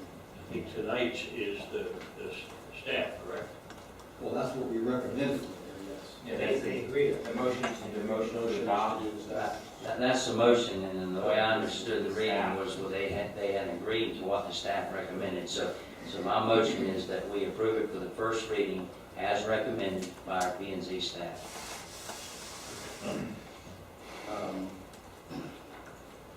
Well, in doing that, I'd like to know, is there going to be some adjustments to the things that we talked about as far as dog boarding versus animal boarding, veterinarians, for, whether it has to be this way, some of the other issues that I had with it. Because, like I say, my concern is not against Big Dog at all, but I think that we're doing things here in order to facilitate one thing that cause trouble to other things. And I think if we're gonna have an ordinance that allows veterinarians and an ordinance that allows rescues, then we ought to make sure we include all the vets and all the rescues, rather than causing those, other than this particular one, that don't fit the criteria to be odd man out, and I don't think that's right. So, I'm not opposed to Big Dog, but I am concerned that what we're doing here sets precedent or will cause problems for others. So I'd like to see that addressed in some way by perhaps changing to allow personal use of veterinarians and to change the issue relative to the boarding, and also to get a better definition of what it is that is included in rescue before we have tiger rescue and all the other things that could come. Okay? And, you know, there's issues that as soon as somebody has problems, maybe I'm raising whatever I'm raising, and they say, well, you know, that's not really ag. Well, rescue. I'm rescuing this thing. And all of a sudden now we're rescuing whatever, and we can get away and use rescue as a way to get around the rules. Or you have more dogs than you're supposed to have, I'm rescuing them. So now you can have a whole passel of dogs and they can do whatever because, oh my God, otherwise something would happen. I'm just concerned that whenever we write all these rules, there's plenty of other things and plenty of other people who are going to use them for the unintended time. I'd like to see staff address those issues. I'm not going to vote for it the second time if they're not. I'm just giving everybody fair warning on that. Okay, Tom. Jim, comments? Yes, Mr. Mayor. Yes, I seconded, assuming it was staff's recommended proposal. I'm not sure I go quite as far as some of the things Tom wants to add to this. I agree with Tom in that we should make it not so specific, to be a little more general. And I think his points are well made. I don't know that I want to go in and add veterinarian as a standalone with this particular change. I think the focus was that we added, additional uses. And if we want to add veterinarian as a primary use or some other way, I would take that up separately. But definitely making this more generic. Let's see if there's not too much rework to make that happen. That'd be where I would be going. And I'm with Ron's comment that I would also look for a commitment from Big Dog Rescue that Ryan is off the table and is not going to come back on the table. Because if they were to come back, if and after we pass this, if they were to come back and say, we want to locate a Ryan, they might as well put me in a no block right now and get some more votes to support them, because that would not happen. And I have a feeling from what Ron said, that wouldn't happen there either. So I understand what they're saying, and I take them at their word. Ryan's off the table, and that makes a lot of people on Ryan happy, or happier. Making them all happy is a real tough choice. But that's really, I go along with what someone come, take a look at it, staff, see where you can broaden it, make it a little more generic for allowing some other things, other rescue operations. You still, in all cases, have to apply special exceptions approval, no matter what kind of a rescue it is, and so on. But I like the idea of adding additional criteria to meet, and, the 200-foot setback, things like that, I think is an attempt to lessen the impact. So I would go on that in general. If you're trying to get some direction, don't do that. All right, and I think, first off, I think Big Dog does a great work, and there's nobody out here that doesn't, want dogs taken care of, and I really do. I find it very interesting that there's a lot of people here speaking that are from Wellington and Palm Beach Gardens and all over the place that really don't understand the lifestyle of Wasatch Groves. Our young people have grown up here on 5 acres. All of them have grown up with horses and dogs. There is nobody that appreciates animals more than the young people that grew up in Los Angeles. So to say, well, the choice was to go to the mall, that is really not a choice for the young people out here.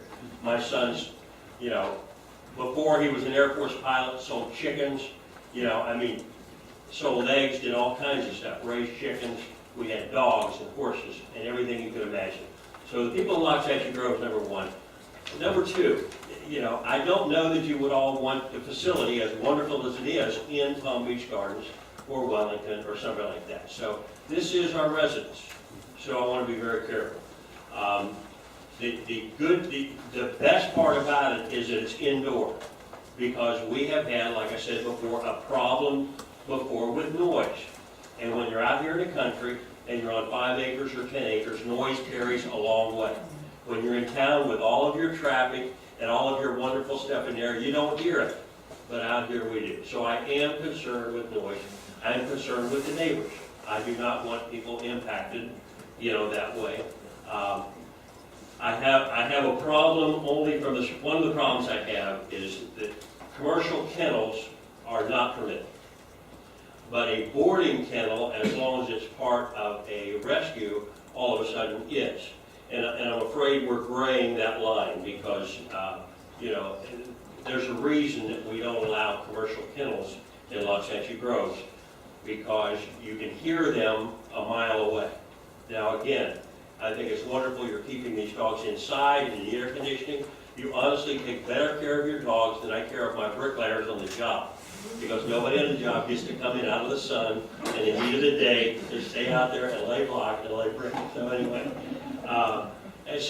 I think that by taking it off, Brian, you've helped out a lot, because I don't know anybody here that would want to live next to, you know, the issue. It was funny when we had the issue with the wolf hybrid setup. My wife and I traveled around Palm Beach County and we took pictures of every boarding facility for dogs in the county. And all of them were located in industrial areas. They were where noise didn't bother neighbors or anything else. And they were all inside. But I found it very ironic that they were all located in those type of areas. So anyway, that's right. We have a motion and a second. Any further discussion by council members? All in favor, signify by roll call. It's a roll call on an ordinance, but is there any, as part of that motion that you're approving, is that incorporated in the vote that they do these tweaking based on the comments and bring back some revisions for you that doesn't affect the substance of the title, or whatnot of the One of the issues that we need tweaked. Tom, what do you have? Well, the ones I've said, the three relative to the boarding issue being specific to dogs, and also the kennels being specific to the dogs.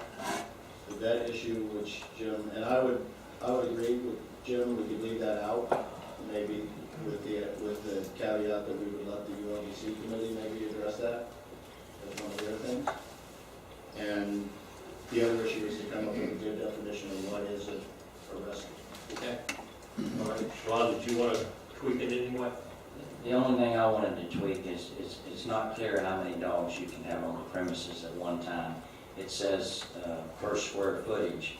Okay, I like to know if you're going to have 200 dogs at one time. If you're going to have, you said that within a year's time, I believe, that you had adopted out 1,000 dogs. 2,000. The only reason I want to know is the residents need to know. You know, just for their own benefit. In other words, how many dogs are going to be on that? Because when I went to your facility in Wellington, I don't know how many dogs you had. I couldn't tell by noise. I couldn't tell by seeing them because they were inside. They were confined, and basically the only dogs you were bringing out at the time was the dogs that people were coming to adopt. So, you know, that would be the only thing that I would like to know is that can you give us a number? And the only other thing is I want to know that Brian's Road is out of it. So that's a tweak that I would like to know. And trust me, everything's in public record, so if you lie to us, Ron Buckley's going to know about it. Okay, Jim. I've already basically agreed that, the generic changes and comments that are being made, so, the other thing, when I actually looked at this ordinance, that bothered me a little bit was that we're setting a town ordinance based on what Palm Beach County does. Now, at point in time is fine, but having it vary based on Palm Beach County code, I have some reservations about automatically having that happen. So I would like us to, if we can set some limits or whatever the rules are today. I understand the flexibility. If the county makes a change and we agree with the change, we don't have to do anything extra to our ordinance. But my concern is if they make a change and we don't agree with the change, we have to make a change to our ordinance. So I don't know that we have to be conditional about what they do in the future. If we set our own rules and independent of that, that's my only concern. Reading through this, there's some things in there that we can pick up on, but I don't know when they get permanent. If the county changes, we don't have to change. And of course, along the lines of what Ron was saying, quantities, that specifically was, part of what we can, how we accomplish that. Okay. Mr. Mayor, relative to the quantity, once again, we're voting on a broad thing, not just what she's going to have. So it's hard, I think that really comes as special exception. And once again, if this is animal rescue, 100 dogs may be one thing, 1,000 sparrows is another, 3 elephants is too much. So what, it's not really, it is based on the species. So I think we have to stay focused on this is a broad ordinance, and we're going to have our opportunity at special exception if they have to get final location to do some of these tweakings and get those whatever those confirmations from them of what they will and won't be doing. Okay, Bob? Just a comment about our P&Z board. They added an awful lot of restrictions here that the county did not require. So I'm proud of them for doing that, and I'm sure with Dennis being here tonight, he knows what we're wanting to tweak, so he'll be able to take it back to his board and work on that. But no, they went over and beyond as far as, I think they did the best that they can do. Now, since they've got our input, they may do even better, so. Okay, that's going to be from staff. Yeah. This, and I know this is not final reading. Ron and I disagree. I don't think we should have the vet open for public service. I think we've got enough vets out here that have their own business. I would like to see them take care of their dogs, and I don't want to see another sign out there saying open for veterinarian service or something like that. And I think they've got, something in-house that works for them, and to me, that's fine. Anyway, thanks, Just one more clarification on the tweaks and whether it's going to incorporate your motion that you want. If that reviewed by P&Z before it comes back to you, then that would mean that your second reading would probably be one in July. It would have to be a public hearing. You want them to bring it back to you based on your tweaks here between first and second reading. Do we want to go back to P&Z? No, I think we got a lot of good input from P&Z. I just a comment that was made about, because now it's. I'm sorry, I can't hear you. Just that. Just that. Thank you. All right. Okay. We have a motion and a second. Roll call vote. Vice Mayor Zero, Yes. Councilman Rackett, Yes? Councilman Goldsmith, Yes. Mayor Vernon. With reservation, yes. All right. Passes. Let's take a break. Word up.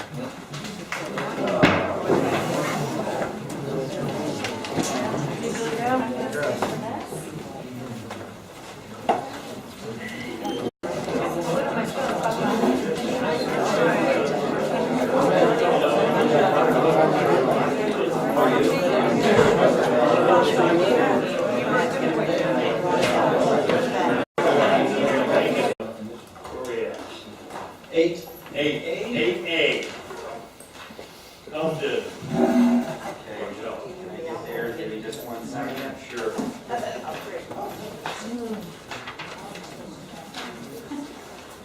All right, Mr. Mayor, members of the Town Council, this is a resolution before you to accept quitclaim deeds from the Montana Chief Water Control District for 2 roads, Compton Road and Marcella Boulevard.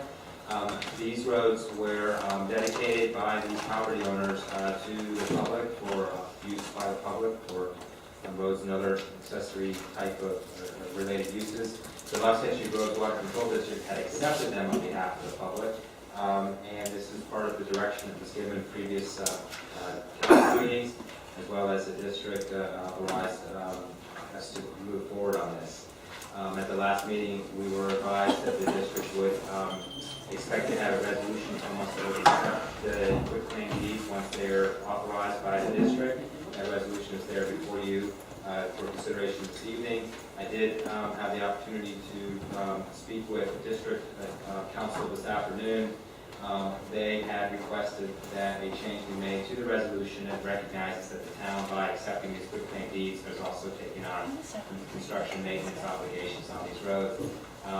And I don't have an issue with that change, and so therefore what we have tonight, if you adopt this resolution, is that resolution with that new section 4 from what was published. I'll make a motion that we accept the resolution.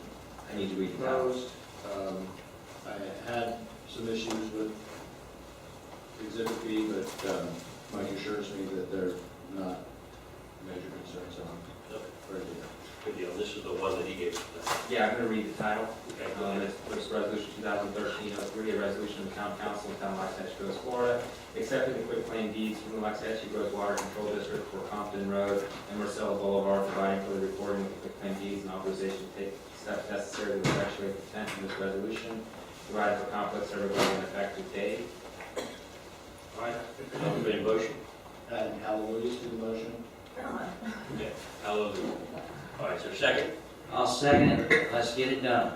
Okay, second by Ron. Further discussion by council members. One clarification, Okay?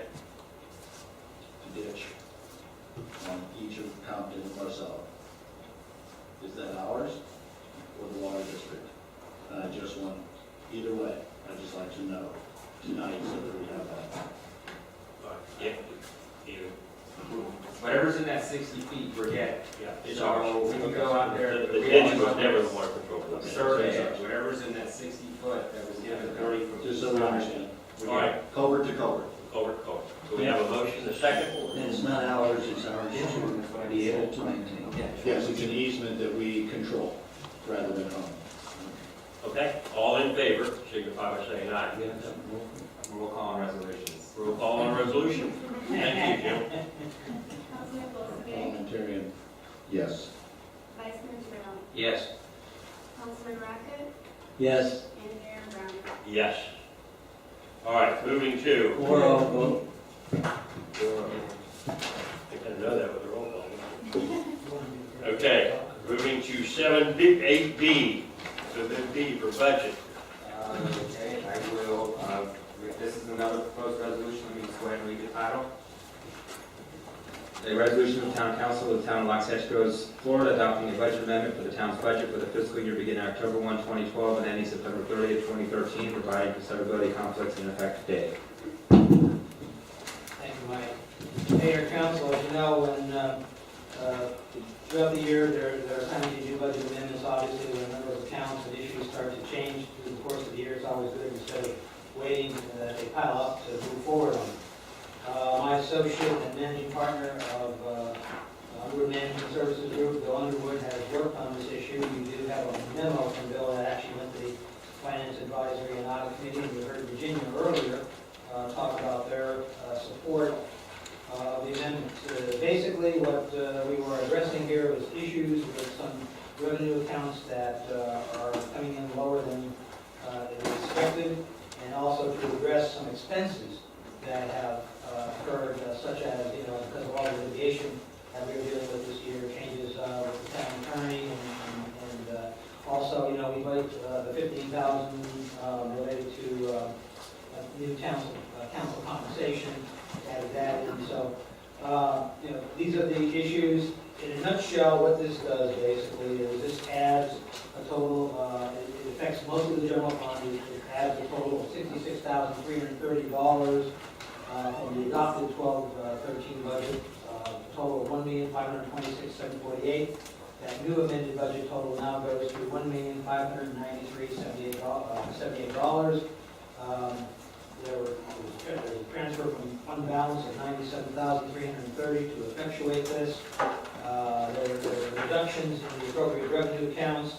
And as you go through the general fund, you can see where monies are taken. These are Bill's best estimates and guesses at this point in time. Hopefully this will carry us through the rest of the year before we have to make any more budget amendments. And with that, I'll be happy to address any questions you may have. Tom? Mark, the legal counsel, which, is that for Mike's firm, or who is that for? Yes, that's for Mike's firm. As you know, this year with the Day lawsuit, with issues with the referendum, we've had several code enforcement issues, the Breyer matter, the Clinton matter, and some other high-profile cases like the Valley Crest. Mike has been heavily involved in those. So, in addition to the general matters that he deals with on a day-to-day basis, these additional items have been added to the workload and to the bills. Quite frankly. Okay. And could you explain the 18,000 Loxahatchee Groves Water Control District? What is that about?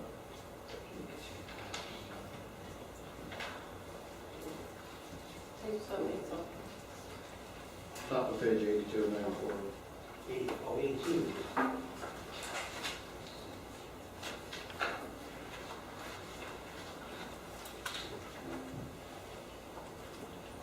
That was a set aside, I believe, because we did confer with the Wasatch Road Water Control District Administrator. I believe that has happened, I'm not get back to you, I need to double check that and verify that. Yeah, guys, help me with that. Gladly accept Mr. Ryan's help. John Ryan, go on up. John Ryan, 3508 A Road.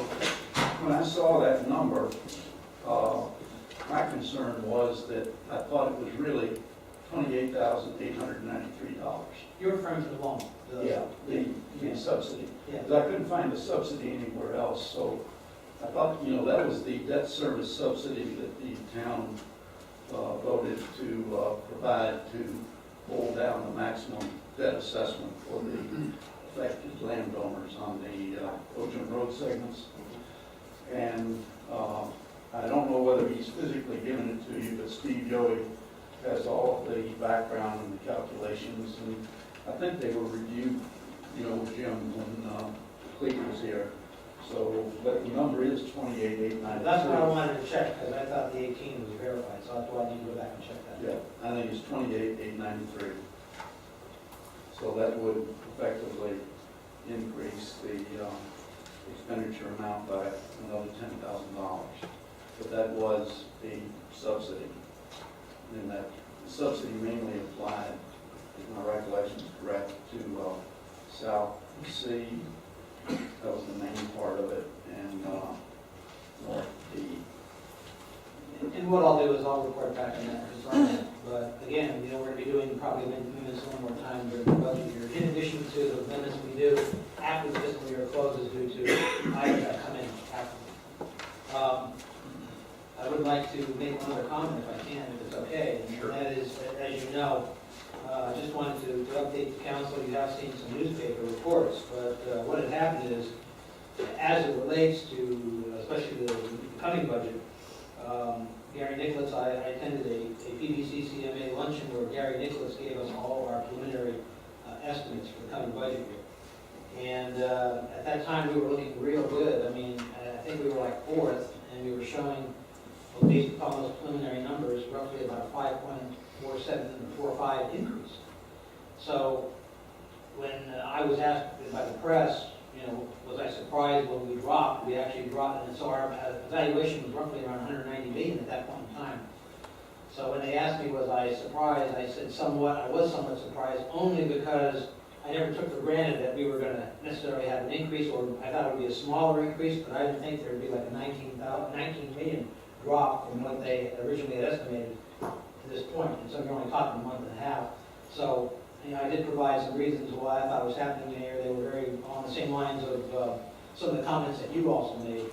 And I just wanted to let you know. So we're facing actually a 4.4% drop. We're only 4 communities that dropped. But things continue to get better overall, so I'm hoping that bleeding will stop after this year. But nevertheless, it's something we're going to have to address in next year's budget.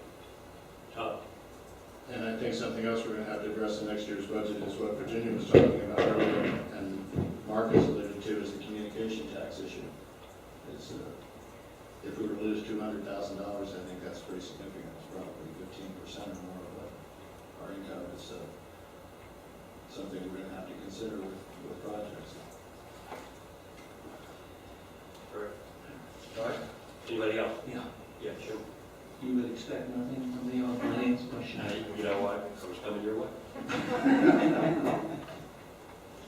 All right, I had thought we had put in the budget the subsidy already. So I guess I missed that, but I thought we already had that in there. Because I thought we approved that subsidy before the end of last fiscal year. Not calendar. Well, you may remember there were some issues with that at one point, as I recollect on that. There were some issues with the banking. I know Bill had questioned whether that was even necessary based upon what had occurred. So I think that's the reason why it probably wasn't there. That was the reason. But well, I'll get to Bob and I'll find out and I'll get you an answer. But the answer is, that is the subsidy amount. That's the answer. We just have to know how much the subsidy amount And is. I have to verify, because I do remember, as Mr. Ryan had indicated, I do remember at one point in time that the 28 number did sound correct too. I know that number was discussed at one point in time, so I'm just not sure if it's the 28 or the 18. I thought the 18 was verified, but I need to verify that. I thought the 28 is what we voted on before. Yeah, and I thought we actually had it in the budget, but if we don't, we don't. And whatever it is, whatever the right number is, we will adjust accordingly if that's not correct. All right, we double check, make sure we don't have it buried someplace else. Other questions? Or I guess a statement of sorts. We've increased our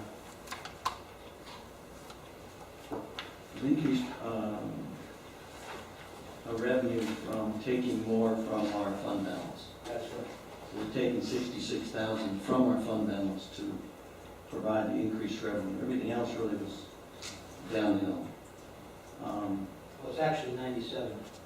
97 from fund balance. You increased it 97. Yeah, it but- balances to 66, you're right. That's right. Right, you took 97 out of the fund balance. The other thing, of course, we did was we eliminated, with that exercise, all contingency that we had in there. That's correct. All right. And I think Tom asked a question about professional services line. Was that the one you were asking about? 60 grand going to 120, right? Yes. Okay. And I think, just to, if I can add, for the coming budget year, I think to be safe, we're probably going to budget around that amount again. We're not going to take it back down to 60. I think due to the, that litigation going over into the new budget year, we're probably going to have to budget more to the higher number when we do the budget for next year.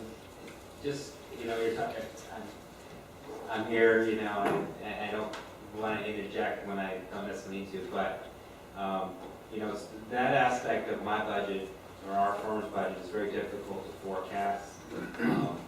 I think that the general work that we're doing is very close to what was budgeted, but the significant litigation that the town and legal review that the town has faced this year, I would hope and expect that maybe that will settle down for the next year, but that again, that's very difficult to forecast with certainty. So I'd be happy to answer any questions you have if you have concerns, but I assure you those are all issues for which the town has had to react, and not any initiatives my office has taken. I'm not done. Almost. So what we're also saying is that unless things change, we are no longer in a surplus mode going forward. We've got to take money out to hold things where they are. You just had a reduction in our tax base. So I'm seeing good news on the horizon, says things are getting better. So revenue's not going to go up per se. Expenses aren't going to go down per se. And that's one of the reasons I've talked to you about having that Saturday meeting that we're all invited to discuss these issues with you. So. That's a good reason why we have a lot of funds in the bank. We can cover our Well, not only that, but Councilman, I think you're making a good point too, in that one of the reasons why we want to talk to you all individually is because there are some ambitious plans on the horizon that we have, that I think we want to do, between our capital improvements program and other issues, and we need to talk about those and see where we're going to go and how far we're going to go. Can you take us through the changes you made on the gas tax expenditures? You've introduced town road maintenance. Yeah, that's minor in comparison, nothing really, if you look at that budget, nothing has really changed. It was 366, it stayed 366. What Bill did was he moved some funds he moved 150,000, he reclassified it from roads and streets in the 5 cent to the district 6 cent. He reduced 50,000 for special projects. He increased the town road maintenance on the 6 cent to 40,000. There was an increase of 7,000 in traffic control signs. As you know, we've been very aggressive in doing that, and increased the fund balance of the 6% by 3,000. So if you go back and you look at the budget, you see that under the change column, it's a wash, and it stays 366 as it was adopted, and 366 as it is currently in. All right, now we've introduced the line town road maintenance 6 cent. We had a line that's non-district road 6 cent. Can you explain the difference?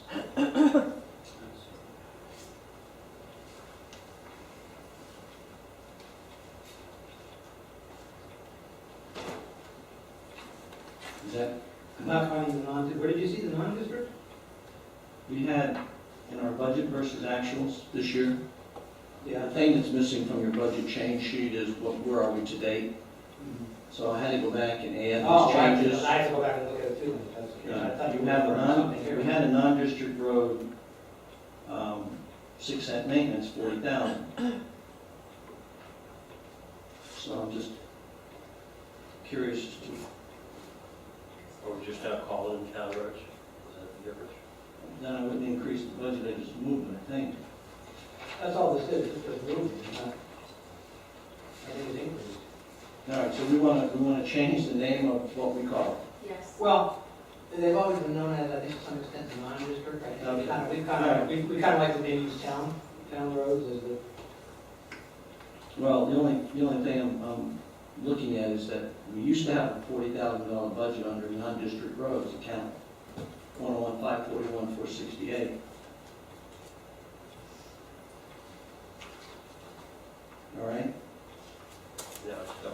Is it the same 40,000 or is it an additional 40,000, I guess is Jim's question. It's an additional 40,000. Yeah. Should it be in the same category rather than making a new cost code? Same category with different I mean, name change. if the point is to change non-district road to town road and add 40,000, then it ought to be 80 in what used to be non-district, and now that should be called town. Is that what you're trying to say, Jim? Well, or we're just trying to understand? The problem is, it's using two different names for the same account. For the same 40,000? Same or is it 40,000. 40,000? So it should not be two 40,000s, but to be more appropriate, you would at least footnote the name change and say, we're changing the name, we're not changing the budget, but you are adding 40 to it. You're making it 80, but you're not even using the same name to start. Right. No, yeah, it says I understand. It says It's non-district. confusing if I don't start with the same account and have a budget in it.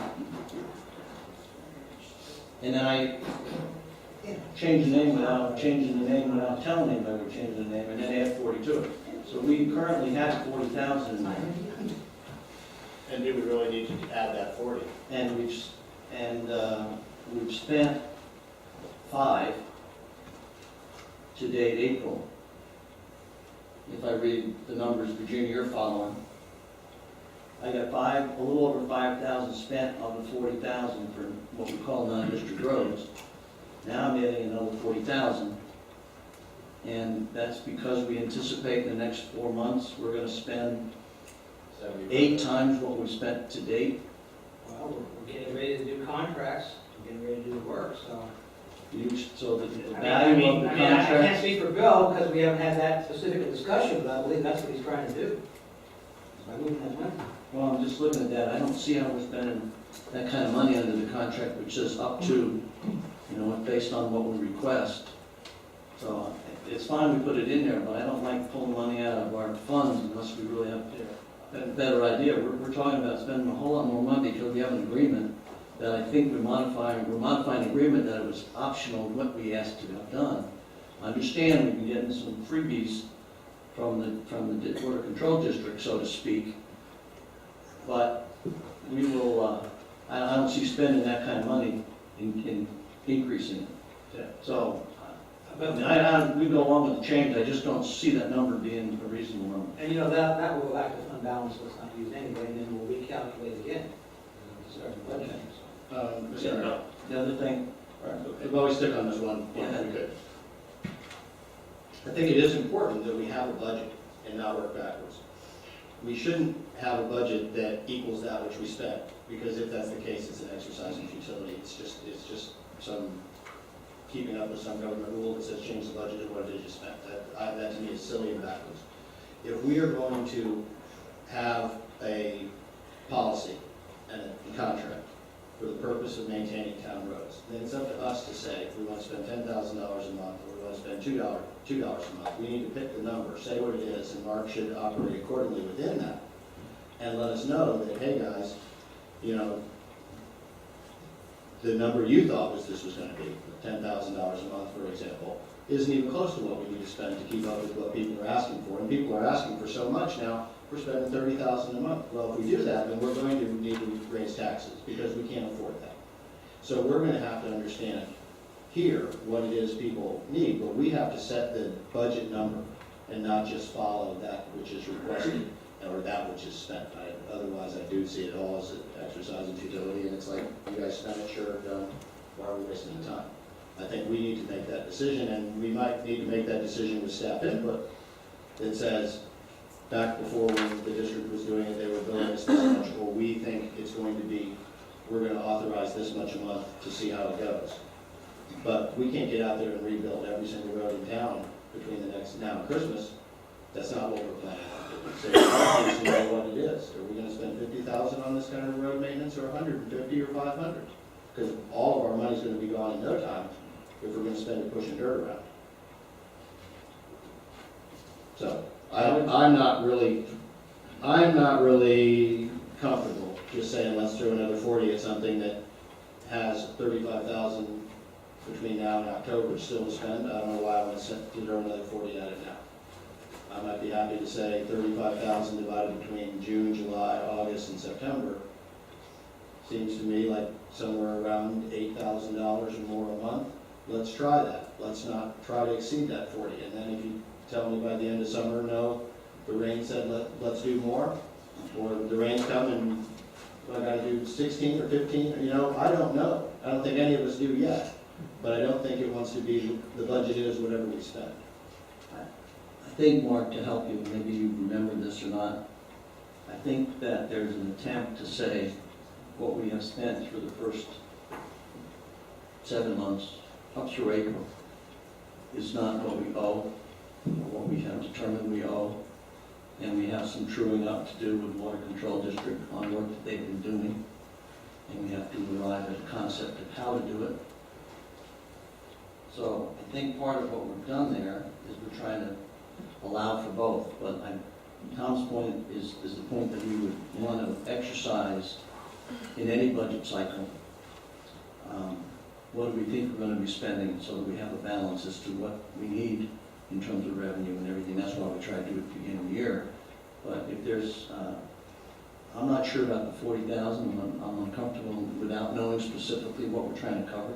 It doesn't seem to be justified, certainly. Well, I think he did it, I think, I'll double check with Bill, but I believe it was done because we don't have any special projects that we can foresee on the horizon for the rest of the budget year. If you notice that 50,000, 40 of it was moved to town maintenance, 7,000 was for the traffic control signs, and 3,000 for the transfer of fund balance. So that makes up the 50.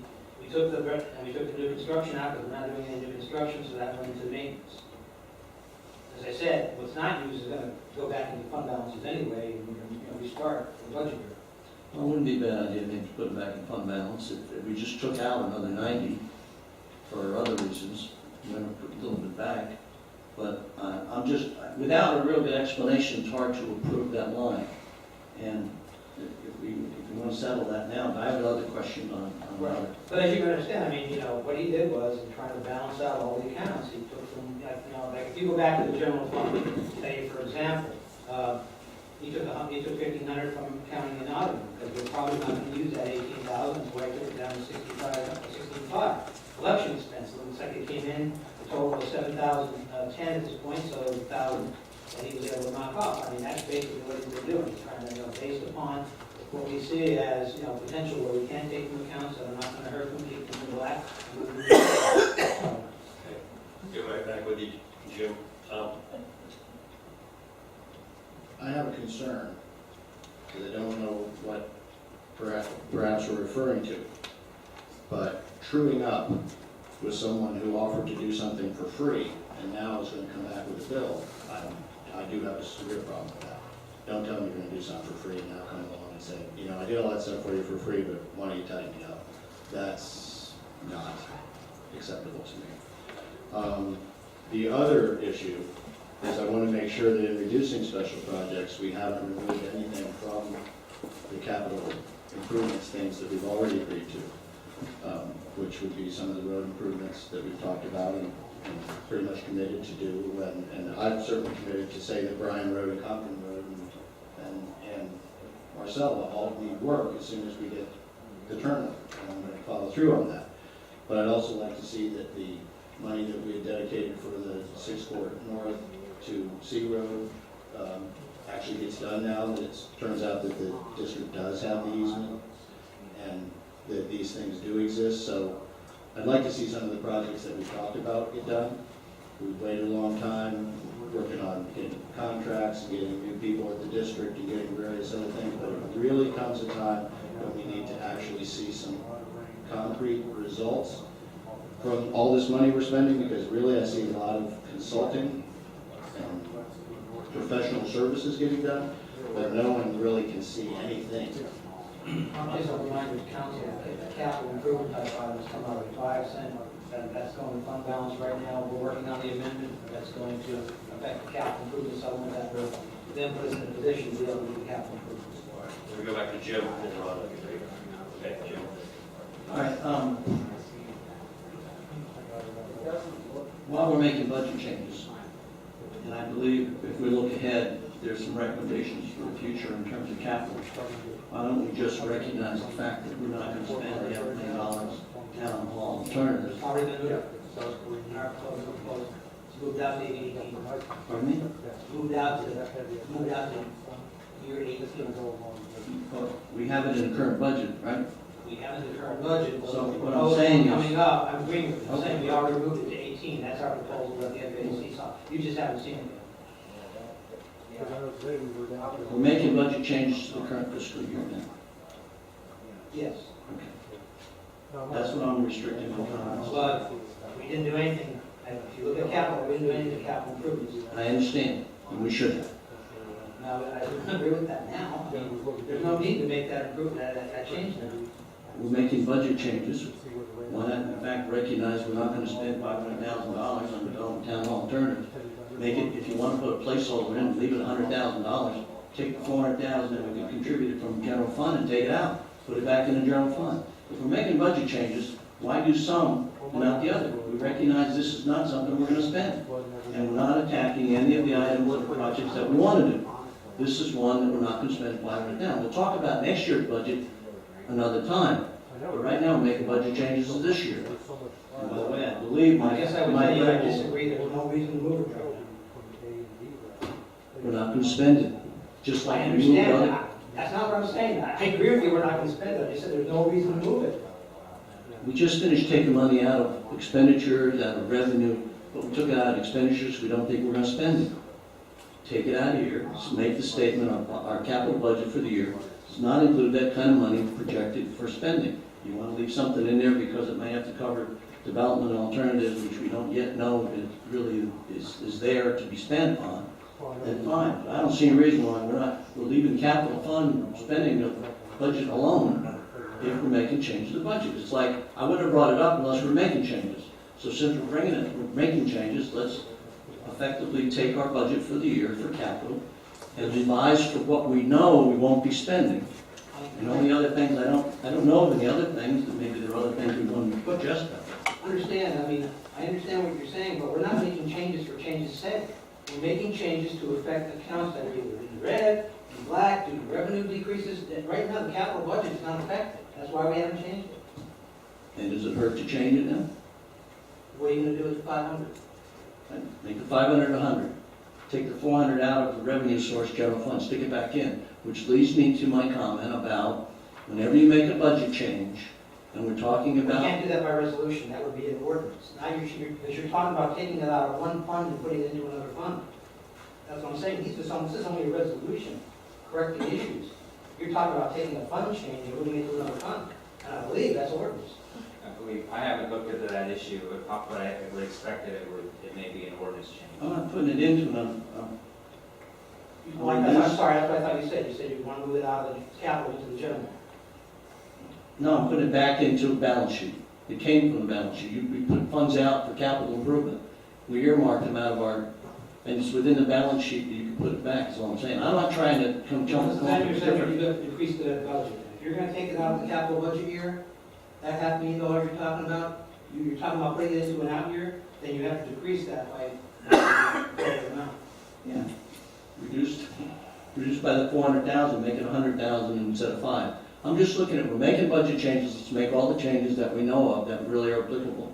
The other that gets me to is, if we make a budget change, what we need to have as another document that you're familiar with is our balance sheet funds. If we're changing what those funds are in our projection of what they're going to be, then we need to include that document with any budget change. Because you're going in and you're pulling more money out of our general fund to cover expenses. But we don't see our fund balance on the balance sheet.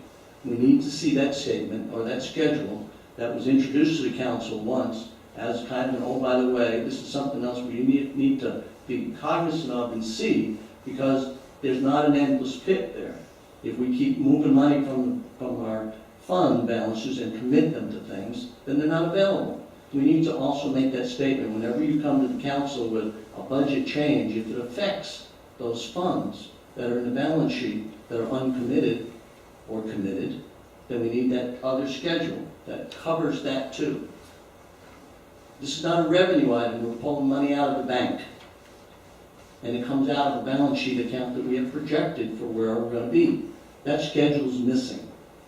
I think we need it whenever we talk about our budgets. I think, and I'll ask the council, that we make a change, if we can do it without an ordinance. See, that's the thing. Everything that's being proposed to you tonight are intra-fund. So it's not moving from one fund to another. I would have to look and see whether the proper mechanism is, whether you could accomplish that by resolution, because it is moving from one fund to the other. I hadn't looked at that issue for this evening's meeting.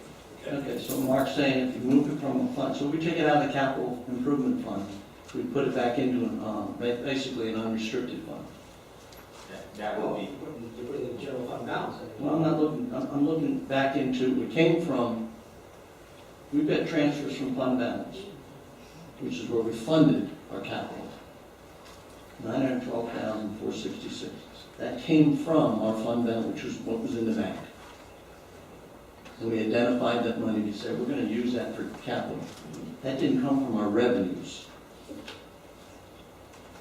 912,466 did not come from revenues. You may call them revenues. I call them what's in the bank. We already booked them as revenues in the prior period. That's why they're in the bank. And we took them out of the bank and put it in here and said, oh, now they're going to be used for capital. They're not uncommitted. They're committed funds. So all I'm saying is this 500,000 is a number that really means nothing anymore for what we know today. And if we're doing budget changes, we should do that budget change. But if you can't do it without an ordinance, then that's fine. I just don't know that answer. I don't want you to do something improper this evening. We can, if you want to look at, if you want, yeah, if you want to continue it, and that issue can be looked at, maybe send it back to look at that issue. Or if you want to move forward with these changes and ask us to go and look at how we can, adjust that capital fund, we can do that too. That's fine, I'm not trying to, certainly not trying to do something we can't do or not supposed to do. I didn't look at that issue. But when I look at budgets, I look at all budgets. And the thing is, also this missing mark is that we need that view of what the balances are that are committed or uncommitted in our fund, in our uncommitted balance sheet. You know, there's a certain amount of funds that we have in there, we call them all different things. They're the gas tax, they're the regular funds, you know, are they still, what is it Well, committed? if you want a discussion about the whole budget and everything, to me, that's a whole different issue. We're talking about making amendments to line items and things, and you've taken it to a whole different, I mean, if you want to do that, we can do that, we can have that discussion. I'm just saying, you've taken this and really broadened the whole approach, which And I'll ask the council to agree. When you do any budget changes during the year, or if you propose new budgets for the coming years, any budget activity, changes or new, include a statement of our balance sheet projections that you're familiar with, because I drafted it and asked you guys to take it I know what you're updated. talking about. That needs to come to us, because we're saying that this magical $90-something thousand comes from, we don't identify it, but it came out of our bank. It came out of the reserves. It came out of something that we had not previously anticipated spending per se. It was reserved. So that statement of where the money came from will reflect. You'll see a $97,000 minus on our fund projected to be used this fiscal year. So the balance will be projected to be less. We need to have that information all the time, because those funds are what we're looking at to use when we come to other projects that we want to pull out and say, those are the things we want to do. And I'd like to see where we are, because, you know, we don't have that visibility. Now, I'd ask the council to agree that when we do budget changes and we get the budget prepared, that we do, it's a projection of where the balance sheet's going to be relative to what we just said the expenses are going to be and the revenue is going to be. Is there going to be a surplus? Is there going to be no surplus? Is there going to be a minus? How much is the minus? That piece of that document is missing. And if you do your checking account, you don't go make any commitments on funds without knowing you got it in your checking account and how much you got left. All I'm asking for is be added. Okay, we've got a couple comments, Ron, and Go ahead, I'm gonna wait for speak every time.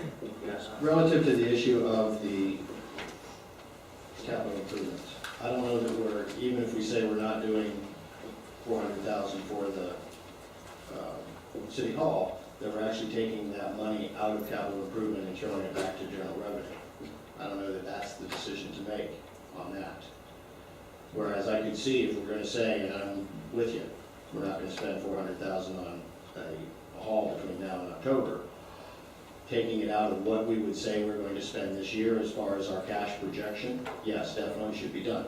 Relative to whether or not we should reduce the capital fund by that 400,000, I don't necessarily think that that's clear. But I do understand what you're saying relative to what is the net? What are we doing here? Are we going to spend an extra $10,000? Are we going to make an extra $10,000? That's not really clear from reading it. I'm understanding fund balance reduction of 97,000, but then I'm seeing the 97 and the 15 netted out to 84. So I'm wondering how that happens when neither one of them's read. And that may be me not understanding this presentation, but it would be nice to have a more clear understanding of what our net effect is here. And it definitely is a concern to, I think, everybody, if we are reaching the point where we're no longer running a surplus each year, but reaching that edge, especially when somebody says we're going to be 200 short. That means we're going to be 200 short next year, and we're going to have to cut back. And I am concerned, as I've said in the past, about the mission creep that's going on with all the different consultants and the magistrates and the code enforcement and this and that and the other thing, running up some pretty hefty bills that, you know, some of these code enforcement issues are running up more money than the town makes in 100 homes of taxes. So what is the return on investment to us for some of these things? We need to be concerned. Ron? The only question I have is I don't mind taking 400 out I think we can wait till the budget comes up, because if I read Mike right, if we do that, we gotta do it by resolution. You gotta do research, it's gonna cost the taxpayers money. Now, we don't make no interest off our $3 million and stuff that we deserve. So I don't wanna spend money for you to do a resolution for us to take $400,000 out and put it in another fund. So that's how I stand on that. Now, if you can do it for free, or if we don't need you to do it, management can do it, then there is one reason why we could justify doing it if it does not cost us. First of all, the residents in Loxahatchee, especially during the last campaign season, the one major problem they had with this town was us wanting to spend, everybody figured we were going to spend $500,000 on a town hall or town property, and they got upset about that because they didn't have no input on it. So that's the only reason why, when the budget comes around and we talk about a $200,000 shortfall, okay, now we take $400,000 out of capital improvements for a town hall, and we put it back into the fund. As far as I'm concerned, we've got a $200,000 increase in our bank. But you have a reduced capital improvements program, which I. Right, yeah, but the people don't look, the people don't look at that. The people look at us spending holding $500,000, and they didn't think we're gonna spend it tomorrow. And they wonder, what in the world are we gonna spend $500,000 on for Loxahatchee Groves? I mean, they're not in a hurry to get a town center. They're not in a hurry to buy a property for $500,000. Now, back to, losing my train of thought. Back to the two groups where you got 40,000 in non-district roads and 40,000 in town roads. Okay, I think we need 80,000 in town roads, because for the last 4 to 5 months, all we've been doing is invitation to bids. I've been putting in a request to have 161st Terrace hedged for the last 3 months, and I realize we can't do it because we didn't have a contract. And now we got another problem coming up with that. But no, for us to, we say we spent 5,000 out of the 40,000 right now. Well, we've only spent 5,000 because we've been dragging our feet. Okay, there's work out there to be done. A young lady tonight told me that there's 3 roads that it's flooded, it's holding water, it needs fill, it needs to be graded. Tomorrow I'll look at those 3 roads. So, and I know without a shadow of a doubt, my road, because of this last rain for the week, is in bad shape. I'll be putting a request in for that tomorrow. And I've seen half a dozen roads as soon as I get a chance. So we will spend the money. If we don't spend 80,000, then we'll roll it over. But I don't like the idea of saying limit it to 40,000 because we're not going to spend it. If I got anything to do with it, we're going to spend it. We're going to make this a better place to live. Okay. Back to you. All right, I'm ready to make a motion to accept the changes as outlined. Mr. Mayor, I'll second that. But I would say that I agree with Ron. We do need to spend the money. I just think we need to decide. And what he's saying, if he thinks 80 is the number, I'm not necessarily disagreeing with 80 at all. And probably for an annual basis, it probably needs to be 10,000. You know, it probably needs to be 120 at least to see where we're going, because there is money to do. I don't disagree with that at all. And if that's where, as a council, we decide we want to spend our money, then that's where we're going to spend our money. And then, so, we need to get busy spending some of it on something people can see. Though, I don't want to go out and push dirt just to make people happy. I want to do something when we do. Okay, we have a motion and a second. Any further discussion? Need to be a roll call? Okay. Roll call. Councilman Roderick? Yes. Councilman Wilson? Yes. Vice Mayor Giro? Yes. Mayor Brown? Yes. All right, moving to. Mr. Mayor, before we leave that, I was asking the council for support in requesting this additional schedule, which every time we do a budget, every time we do a change, we see what our fund balances are. Because we all talk about 2 million, now it's 3 million, next week it might be 4 million in our discussion, but we really don't know what we have unless we look at that schedule, which simply says, this is money we've committed to spend here, we've committed money to spend here in funds. And if we only have in our bank, let's say $500,000 for uncommitted funds, and if you take 100,000 out of it, you should know what you're left with, that's all. So I'm looking for council to support that and request the staff do that every time they make this change. If you don't agree with that, that's fine. That's my recommendation. I think we're missing a little piece of the picture that we don't have. Mr. Mayor, Yes. question for Mark. Your thoughts on that? I'll talk to Bill, we can find that. And I think that's, I want to try and give direction, and somewhere we don't just leave it because nobody, the council didn't. no, I think we have. I think it's a good idea. Have it on a sheet where we're looking at it and we'll keep that. Okay. That'll help you with the amendments? You know, All right, moving to 10A. No, there's nothing. You got an update? No. Okay, I'll try to make it quick. The first thing, the nice thing here is you may remember, council sponsored the Waxahachie Groves PTO. We just got this recently in the mail, so I wanted to take a chance to take an opportunity to show you the donation of $500,000. They really, the PTO really appreciated it. How much? I'm sorry, 500. I think we put in the. Can you say There goes. It was the reason why there wasn't a budget adjustment. I wonder if we had to move some money around. Okay. So that's that. On the comprehensive plan, I just want to let you know, Jim and I have been working on the amendment. We probably think we'll have something back to you by no later than the end of July, but maybe earlier. So I just wanted to make you all aware of that, that's going to be happening. Earlier, I guess in the discussion, the presentation by Representative Pafford, yes, he did do a good job for us. In fact, I received emails today from FDOT from James Hughes, who is the project manager. And let me just read it very short. He's indicating, Mark, we would like to set up a meeting with you to discuss the specifics of your request for a signal on State Road 80 at D Road. We can come to your office. We will bring an aerial of the project and a location of D Road, and you can explain all of your concerns to us. So I'm going to respond tomorrow morning and try to maybe set that up for this week. Obviously, one of you can come, if two of you come, and we have to advertise at the meeting. So I don't know if anybody has an interest in coming. I'll talk to them, but or council wanted to designate somebody to serve. I mean, I can be there. Okay. Whatever. I mean, I will. I'll try to get the meeting set up tomorrow, maybe for like Friday. If it's not something I get based upon, I'm just happy they want to come up instead of us having to go down for a while. So, but they do seem to be very interested in working with us and finding out what our concerns are now as it relates to that signal. Sure. When would you set it up for, Mark?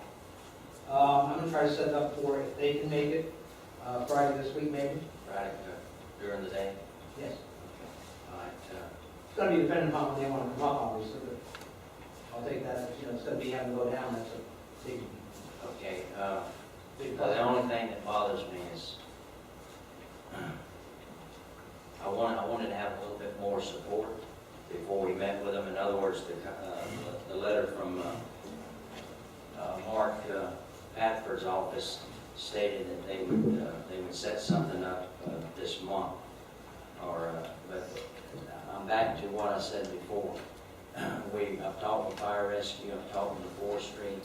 We need as much input. Now, when this was a quick reply for Patrick's office to call them this afternoon, within 2 hours they had an answer for us. And when he got involved in the situation, they're taking it a little bit more serious. Right. I guarantee you.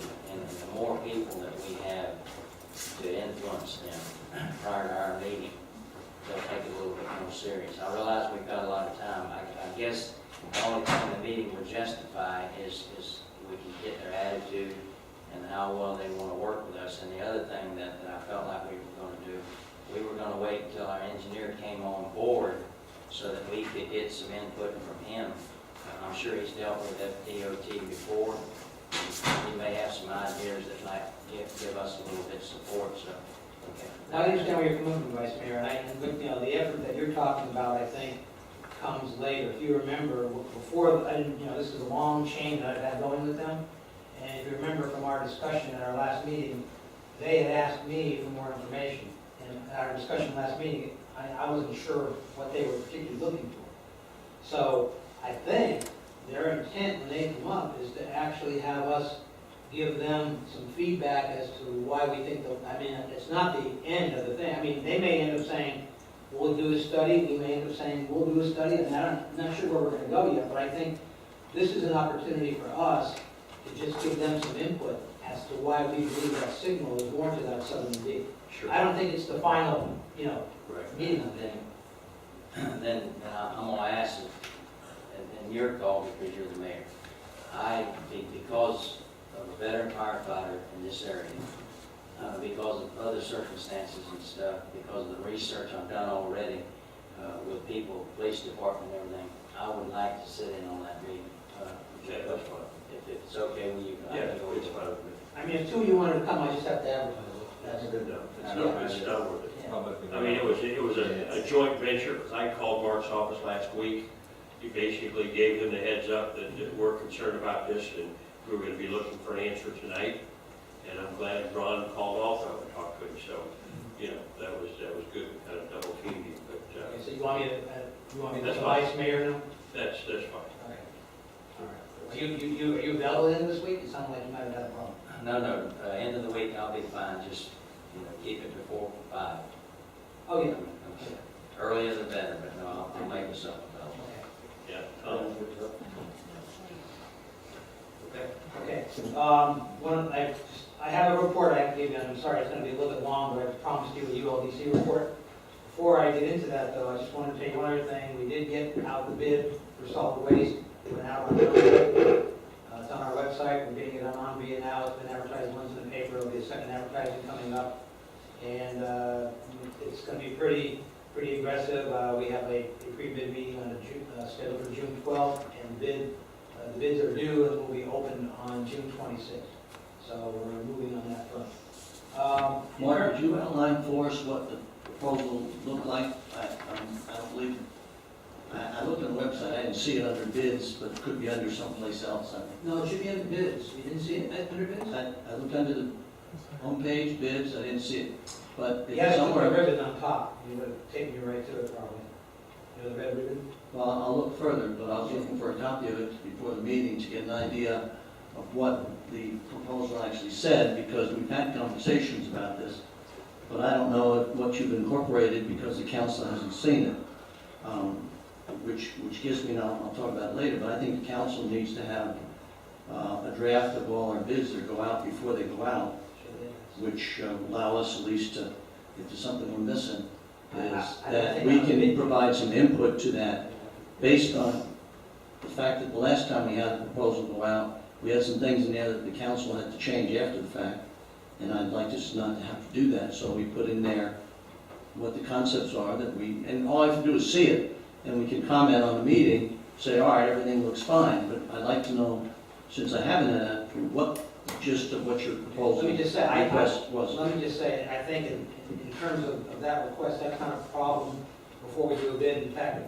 that's where the council wants to go in the future, before we get a bid out in the street, we'll get input from you and talk to you about it. But I think once the bid goes out, and I'll defer to Mike, but I think you gotta be careful because you're gonna be awarding that bid and looking at it, and I don't know if you can actually get into the middle of the specifics on it now. I think we're talking prior to. Yeah, oh yeah, definitely, prior to.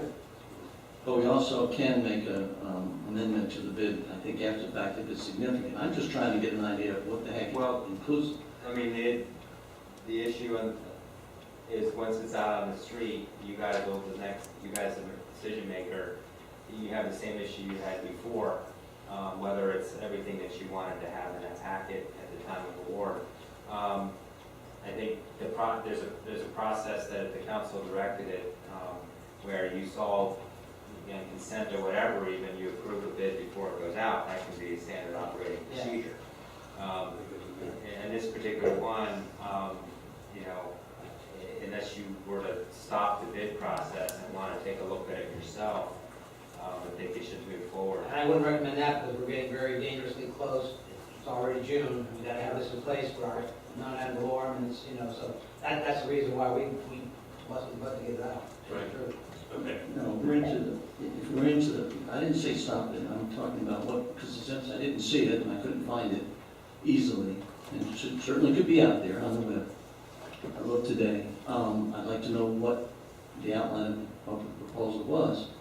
Well, one of the things before your time that we used to do and I think we ought to continue, is any proposal, any kind of potential contract for services where we pay any kind of money, we always ran that through the finance committee to review it. They were one of the review arms of this town, and the other was the town council saw it before it went out. So we've done it in the past. They don't have to necessarily write it, which they have written some, but to have it, to see them, because it's part of the concept of finances of the community. I have 2 points if I can make on that. Number one, as far as coming to the council, as Mike has indicated, I think that's probably a necessary and a good step, and as a matter of practice, we'll do that in the future. Secondly, you mentioned FAAC, and I can tell you, we've had that discussion at FAAC. Our ordinance doesn't call for bids and RFPs to be run through the FAAC. We've taken them to them after the fact to let them see what we're doing and everything, and we had this discussion, and I don't know if Virginia wants to jump in and talk about it, but because we looked at that earlier. Nowhere does that resolution creating the FAAC say that we have to take that a bid or a request for qualifications or anything to the FAAC for their approval before we get it out. Did it preclude them from seeing it? Because practice had been, as I said, before your time, we would run it by the But FAAC. they're changing the ordinance, that I'm not Do aware you of. have to change the ordinance, or can you just let them see it? Is there something that we have to do in the ordinance to let them see it beforehand? It was a I believe they were established by Reso, I have to go back. It was Reso, yeah. I don't have the Reso here. I don't know that there's anything that would preclude that in that resolution.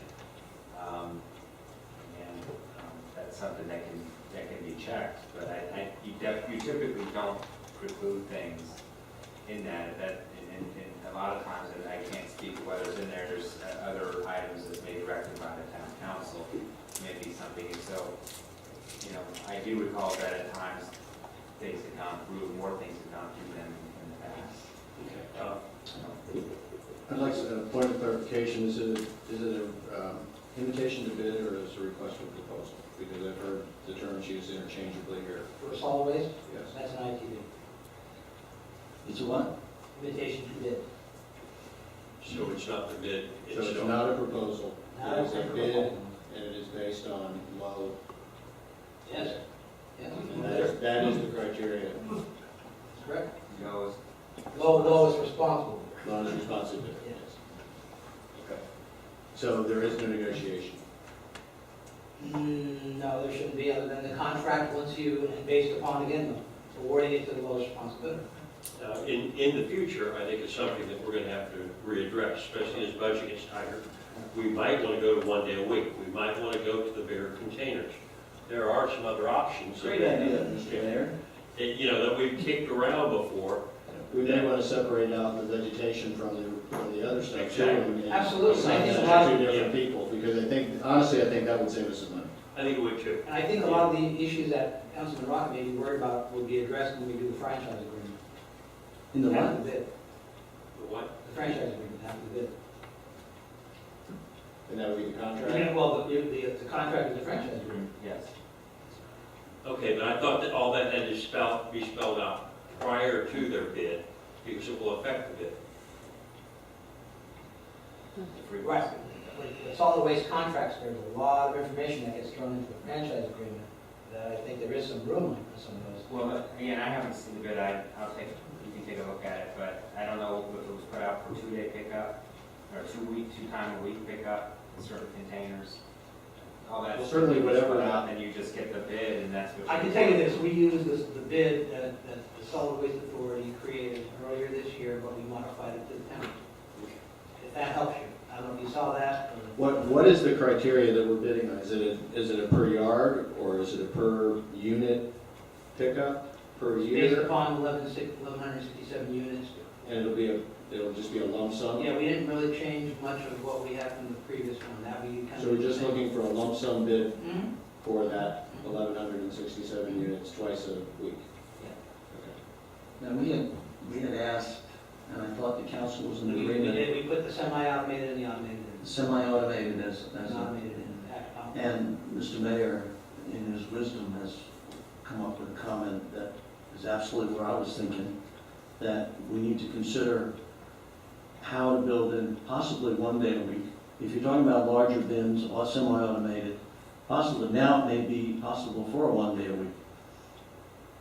I mean, I had a little different twist on the idea, but the idea is what I'd like to, those types of things, we really need to allow ourselves to explore. And if we go out for bid, kind of business as usual, for example, and we don't put in any of the outside the box thinking, then we're never going to have savings per se. Now, the semi-automated may bring us some savings.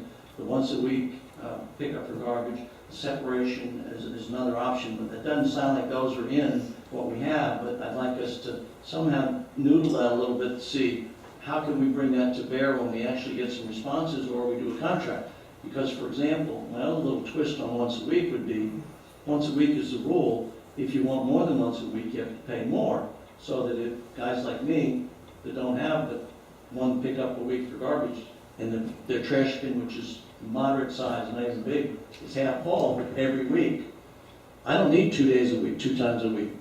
And the vegetation, that should be. So there's other things that we can do, and if we lock ourselves in for the next 5 years, which I'm concerned we might be doing with this invitation to bid, then we've just lost the opportunity. So somehow we need to have the flexibility, if we can't do it now, to do it next year. But we need some flexibility in this. And if we don't have it in there now, and the bid went out yesterday, then I guess I would entertain a redo of the bid so that we have the flexibility in there, and it goes out later this week, because we shouldn't have to do a whole lot of rework. That's something the council will have to decide on, but I don't want to cut off our options, and we're trying, and we're looking ahead now and saying, hey. I wouldn't recommend a redo, we're getting dangerously close, that's a. Maybe we could try have to- an addendum to the bid? We can handle it in the addendum, yeah, don't throw the baby out, Well, that's what I want to do, but I was here and we can't do that, so, yes. How about an addendum? We can issue, We can do an addendum? We can issue addenda, yeah, because there's a comment period for them to ask, for any bidders to ask us any questions. Okay. So if we choose to make an addendum to handle, for example, the possibility of breaking out to once a week, and the other possibility of having maybe break out the vegetation from the other waste. Those are things that if we wanted to, tonight, wanted to, Correct. they could put in there. Yes. I would look at those purely for the informational option and to give us some possibilities later. I think I could support that. I mean, even I would if love it to came answer back, some questions. if they come back with an answer, the numbers are are attractive to us for this fiscal year coming, we could also adopt that. But if we can make an addendum, let's poll the council members or what we've already said, see if we can add some meat to the addendum and give you direction to issue that addendum as long as we can. Okay, Ron? I would think that if they're gonna give us a price for 2 times a week, if we ask the question of if it was reduced to 1 time a week, I would think it would be cut in half. But the one thing I disagree with is when we brought the new trash cans in here and we had them at the town office, and we felt like the older people couldn't make it out to the road with the trash cans, and the older people came in and they said they could handle it. We had such an opposition on something simple that could reduce the cost now. Now, for us to, as a council, to decide that the people of Waxahachie only need 1 pickup a week, now we're fixing to send out a survey card. I would think that would be a very important question to the residents. Could you handle 1 garbage pickup a week if we could reduce the cost? Because I ride roads probably more than anybody on this council. And come Wednesday and come Saturday, I see an awful lot of trash out there. And it's not just Saturday, it's Wednesday and Saturday. So if you double it on Saturday, it causes a hardship for the roads, for the trash pickup. You know, people are you're gonna pick the same trash up, except they're gonna be doing it at one time. Okay, so their extended time at that spot is gonna be twice as long. So those are the things we should consider, but the first priority should be that is one vote that needs to go to the residents to find out how and I think they would come back with a quick answer on that. But we should go to the addendum and not ignore the option. Yeah, Certainly. I think we should get the options available to us and decide in the future. And I think one of the things, and it is a pet peeve of mine, that I can name 2 or 3, and I don't want to call them homes because some of them are homes. And every time you go back, whether it's a Wednesday or a Saturday, there's 7 or 8 cans out there. But I'm telling you, they've got a business of some kind, because they're not generating that garbage just in regular, single home garbage. They can't do. You know, I mean, they're out there, you know, I don't know whether they're scrapping out trailers or what, but they've got their cans filled, you know, every week. Some of them, I think, are some of these private nurseries. They have them filled with fertilizer bags and all kinds of stuff and put them on the residential. And so, you know, it's wrong for us to all pay a whole lot more. I mean, it shouldn't be half, but at the same time, if you're knocking down half the fuel and half the trips and half the trucks, you know, it's got to make a difference. It's just an option. You know, I mean, we just have to keep it in mind as our taxes go up. All right, let's keep moving. I got Frank, what up?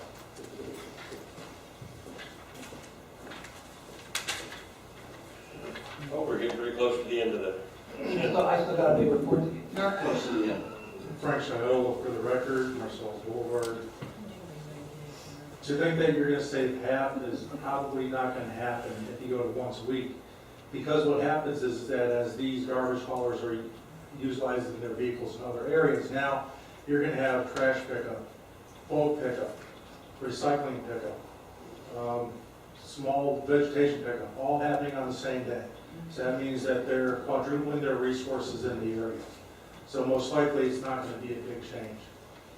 And also going to once a week pickup, even with the 95-gallon cans like we brought in here. If you ever missed a garbage day and put it back out, the maggots and the smell and everything and all that, I think you're going to have a problem. Addressing what the mayor said, that with these businesses and everything that are operating, by having these toters, as they call them, these 95-gallon cans out there, what we can do is that we can go ahead and eliminate any kind of garbage cans and only use the approved cans.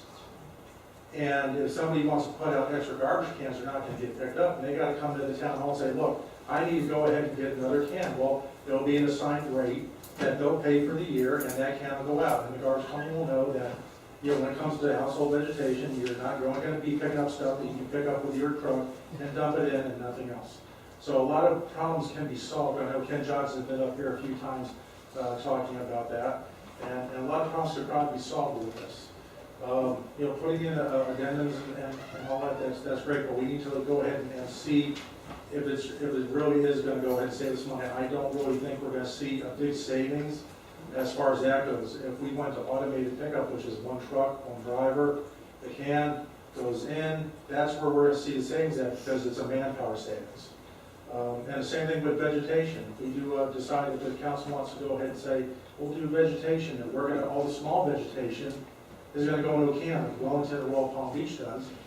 That's going to present a savings for us because the manpower is there. The 2 guys on the back of the truck are going to be eliminated. You're going to have one guy, same thing, picking it up and dumping it in. And this is going to eliminate bags and things like that out there. The bulk vegetation would stay the same, one driver, one truck. And recycling is one driver and a helper. But to put it all on one pickup day, I think you're going to see, actually, it's going to cost more money than keeping it on the 2 days. And you might very well be right, Frank. I mean, we're just throwing around ideas. And that's good, but the reason, I mean, Solid Waste Authority brought this up years ago when I used to sit on their Citizens Advisory Committee. And we did bring this up as a way to save the taxpayers in the unincorporated parts of the county, which we were part of at the time. And it was brought to our attention that you're not going to save money, it's actually going to cost more money because all the resources get there at one day instead of splitting them up on 2 separate days. Okay. Thank you, Frank. Mr. Mayor, I think our point is that we want the options of knowledge. We want to know what might get back to us through some variations on what we have. And I don't believe you said everything had to be picked up on a particular day. We could have maybe 2 days information, one might be garbage, but the point is, we need the information, and the only way we're gonna get it at this point is put an addendum out with those kinds of questions. You know, yeah, if you do it for 2 days, what would it be for 1 day? And I think that was Tom's point. You know, they're gonna respond for 2-time pickup. You've got in there the semi-automated, which is what we had talked about, so you've already got that in there. That was something that we had looked at. So, getting the addendum with the additional information, pricing information, so that we can judge whether we might want to go that way. And I think Ron's point about including in the item going out to the town residents to say, we're looking at this as a possibility, what's your thoughts? Now, we're going to get very small, usually turnaround feedback, but at least you get something. I guess the only thing we have to be careful with that is, we gotta make sure, because if West Frank's right, I would hate to tell people, well, you know, would you consider pickup 1 day a week instead of 2? If you can save money. There you go, you know. If you can save money. I mean, I would guess, I wouldn't go a half, but I could see a third. And it happens to be, by the way, a third was what we supplemented last year's garbage pickup by, $100,000. So if we don't have the money next year, and we can save a third, and we can give them the same rate they had this year, and we have to explain to them the fact that the subsidy's not there. But that would be, I'll take that job on. Anyway, is that clear, Mark? You can do that, you done it. All right. I know it's more work. Rest of your report, Mark? I'm ready. Okay, go ahead. I'm sorry, I brought up the bit. No, okay. What I wanted to do is just give you the report on ULDC. Since the committee was created, they've had 5 meetings, January 30th, February 21st, March 21st, April 18th, and May 16th. They've been a very hard-working board, and I can tell you I'm very proud of them because not one member has missed a meeting so far. They've had perfect attendance. Their meetings have been going roughly, just to give you an idea, almost 3 hours, over 2.5 hours. The shortest meeting they actually had was just a little bit less than 2 hours now because there was another meeting that night they wanted to attend around election time. They went four hours one night, another night almost 4 hours, so they're really working hard. They elected Virginia Standish as the chair and Katie Davis as the vice chair. The first meeting was at 7 o'clock. They have been holding them at 5 or 5:30. It's varied a little bit, but that's generally the time we have them. In terms of significant items, on the first meeting, there was a presentation by Mike's firm relative to the Sunshine Law and related issues to get them started on a good foot. And there was discussion about committee functions, and we talked about a couple of items briefly. At the second meeting, the town attorney, on February 21st, the town attorney was there and talked about at their request, they wanted to know about the AGO meeting at that time that we received, so Mike was there. They did talk about the hay sales, and if you may remember on the hay sales, they did make a motion, and just to go back, the motion basically indicated that there was one motion they made at the beginning before that, let me jump back. Committee member Warren made a motion to add the word support whenever the language residential agricultural sales and services appears in the ordinance. That motion was seconded by committee member Ryan and passed unanimously. Relative to the thing I started to talk about, which you may remember, I think Howard had termed it as historical legacies. Committee member Ryan made a motion that they combine the intent of section 75035 with the concept of businesses classified as historical legacies, and let this become a form of special exception that would go to the town council with the presumption of having satisfied the requirements listed in the attachment. The recommendation was that staff would have the ability to take the concept and work between the 2 documents. That was the prepared ordinance that we first provided on hay sales, and then the documents that committee member Warren recommended. And that motion was seconded by committee member Warren, and that carried unanimously at that meeting. There was also at that meeting discussion relative to one-way communications and related matters as it related to get to Sunshine Law and things like that the board was working through in terms of getting ready for operational issues. Finally, we had a discussion that night on Palm Beach County Commission on Ethics and the town's own ethics code. On March 21st, one of the things we talked about, we did a little bit of deviation away from special exceptions and nonconformities, which were the next items, because it was felt by both the committee and myself that definition was a very important issue in the ULDC. It had a great impact whether we were being consistent with state definitions and things like that. So for most of that meeting, we discussed at least halfway through the definition section, and a total of 20 definitions were recommended to either be revised, deleted, modified, expanded in some fashion. On April 18th, we picked up on that and went through the rest of the definition section, and there were an additional 33 definitions that the committee felt there were issues either needed to be tweaked, needed a revision, needed to be expanded, deleted, etc. In addition to that, we had the full discussion on Article 75, non-conforming uses, and on Article 170, the special exception uses. And that brings us to the last meeting. Because of a table in the previous meeting, the committee did 2 motions on noise, which we had some discussion here. I want to just quickly go over those motions so you have a very good flavor of what they did. A motion by committee member Heislip for the staff to review section 50.010 of the ULDC to modernize it and have an appropriate method to measure noise and to possibly increase the decibel level. The motion was seconded by committee member Ryan, and that motion passed 5-0. And then committee member Boren added a second motion for the staff to review the Palm Beach County codes in regard to specific mechanical devices and public versus private. The motion was seconded by committee member Ryan, and that motion passed 5-0. They did another motion relative to directing staff to review Article 75, which is nonconformities, and propose appropriate changes. The motion was seconded by committee member Ryan, and that motion passed 5-0.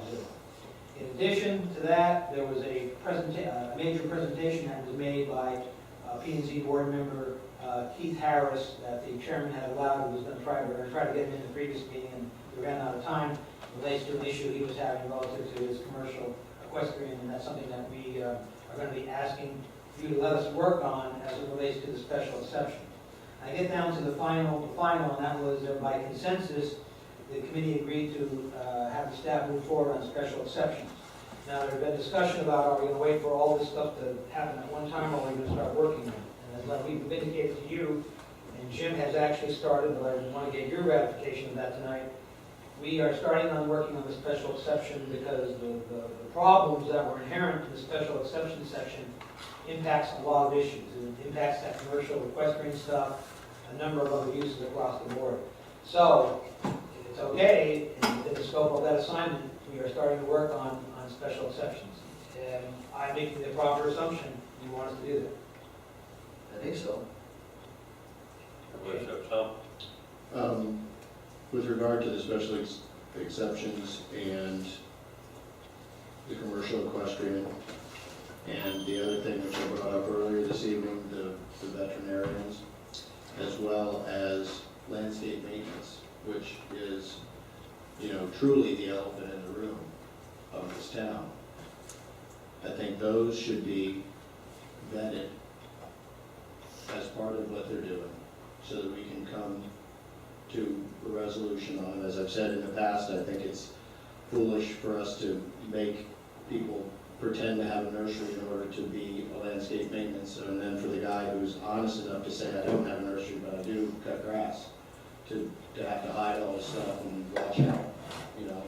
There's plenty of folks out here that do that have done it for a while, and so I think that we should address it straightforward and decide, do we want to allow it with some restrictions, and obviously we don't want people dumping all their stuff on the road or putting it out to putting it out to our garbage, but there are issues that we have to deal with, and I think that as we can address these things honestly, without subterfuge, without a wink and a nod, I think we'll be better off. So I think they should address it through the ULDC committee, give us a recommendation, but I think we need to have an answer to it. I know that there are people who are looking for, whatever they call it, the DTR, who have landscape companies.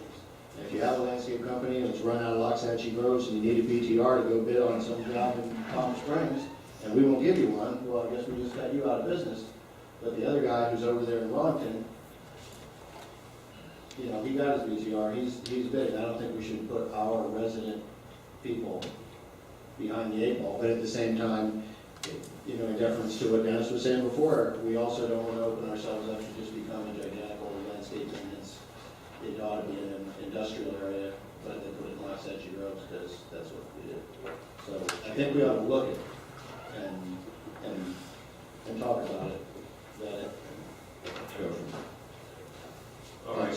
I would, if, I guess, long-windedly, agreeing with what Mark's saying, but maybe to add those two things, the veterinarians, the landscape maintenance, as well as the commercial equestrian, because if you address those three things, I think we've addressed the main three things that are still out there. Okay, everybody all right with that? I think when we get to the point where you have enough to where you can bring a presentation, and they give the recommendation, whether it's use, definitions or whatever, then we can come in here and vote on it. I really don't think we need to reinvent the wheel. And Mayor, I tried to make it, I flew through that. I mean, I do have every definition we talked about. I could go through all that, but I don't think you want to 25. No, I don't want to, I sure don't want to go through it on a night when it's not an agenda item, but we can't vote on it anyway. Right. So, Yeah, okay, this was just a report to let you know. This really concludes my report. I did check with Virginia as the chair, and she indicated that it's accurate for my motion. Anything else you want to say relative to the chair? Okay. And just, You're gonna bring the special exceptions process back to us. Special exceptions we're working on now, that's gonna come to you, that's gonna be like the first work item. Okay. And then, as we get a little bit further down the line, I'll probably start asking you for, direction on the others. and a quick comment would be, I'm glad to see that there's a lot of 5-0 votes, so we'll be avoiding the concept of minority reports and such, that at least what is being done with consensus. Am I right with that? I will comment on that. Yes, we have allowed a great deal of discussion. I will be trying to rein it in a little bit. We're going to try and tighten up our comment time, but they do take the time to discuss things, and we will be going over some of these special exceptions. Jim and Mark have worked very hard in giving us different options to discuss, and everyone here in this town has different, I apologize, let me get it. I will apologize. That concludes my report. Virginia Standish, 15410 North Road, ULDC Committee Chair. I will say, I myself even questioned the purpose of the ULDC Committee, but what I can tell you, and there were comments made to me that there was a lot of fighting, you guys will not accomplish anything, no one will agree on anything. We have given, and Mark and Jim have been so patient with us, and I have given the members a great deal of latitude in speaking their mind, and they are very clear. There was a comment made that some people have, what would you call, conflicts of interest, but my opinion, and I have said this, we all have conflicts of interest because we all live in this town, and any one of us is capable of opening a retail store, a horse business, anything. So I take it, we held it if perhaps one person was, if it was a 4-to-1, then we'd have to evaluate that situation. So we took that comment very seriously, but I also present to you that all of us could have a conflict of interest. These special exceptions, we are taking some time with that. Jim has had some great suggestions on how to approach that, and I may, after this meeting, talk to them a bit about that some more, because we may want to revisit something Jim brought up before, but we're very close in giving you information and really giving it for you guys to get back to Dennis. Thank you. Okay. You're finished with yours? I'm finished, Mayor. Okay, moving to item 10A. Mayor, can I ask a question? Sure. Mark, is there any update on Okeechobee and D Road light, traffic light? Anything new? Well, as I indicated, we're waiting to get our consultant online, and I'll actually update that in the old business, if that's okay. Okay, moving to 10A. Yeah, let me, 10A is the contract for the ITV, and if I can take liberty, I'm going to give you the update on the RFQ as well. We've had a little bit of a setback this week. We're in the process. I transmitted what happened is when staff made the revisions that town council talked about last time. I think we got it done. It was like when we were on a third revision, and we sent it on to Steve Yohe, who in turn sent it on to the district attorneys. They have made some comments and revisions, and we sent that on to Mike, and I believe tomorrow we have 11:30 conference call with Mike and myself to go over those revisions. But we don't have any contracts ready yet to agree to you. They're probably going to be the 18th, I would say for sure. And Steve Yohe and I talked, and Steve indicated that we may want to have a quick meeting to kind of reconcile any differences or whatever. So that's the status on those three contracts. A little bit of bad news relative to the mowing and the vegetation. Mayor, you mentioned it twice, I think, and you were absolutely correct. Talked with Johnny Choquette, and Johnny Choquette requested to remove himself from those services. He apparently did miss that portion of the bid that indicated the vegetation, that's where the hedging and those items would occur. So that left us in a position, we did go to the second bidder, which is Sidar Trucking, and they have the low bids across the board. I asked them late last week if were they interested in taking it on. They got back to me on Friday morning and indicated that they are. So we went ahead and sent that information to Mike to revise that contract, and Mike got it back very quickly, and we provided it to Sidar yesterday. So they're having their attorney look at it, but I would expect that hopefully we're not going to have any more issues with that, and that will also be ready for bidding. As it relates to the RFQ and all the engineering services, Mike and I have worked out. Mark, before you leave the other side. Okay, The vegetation contract, is it the up to, now we took that up.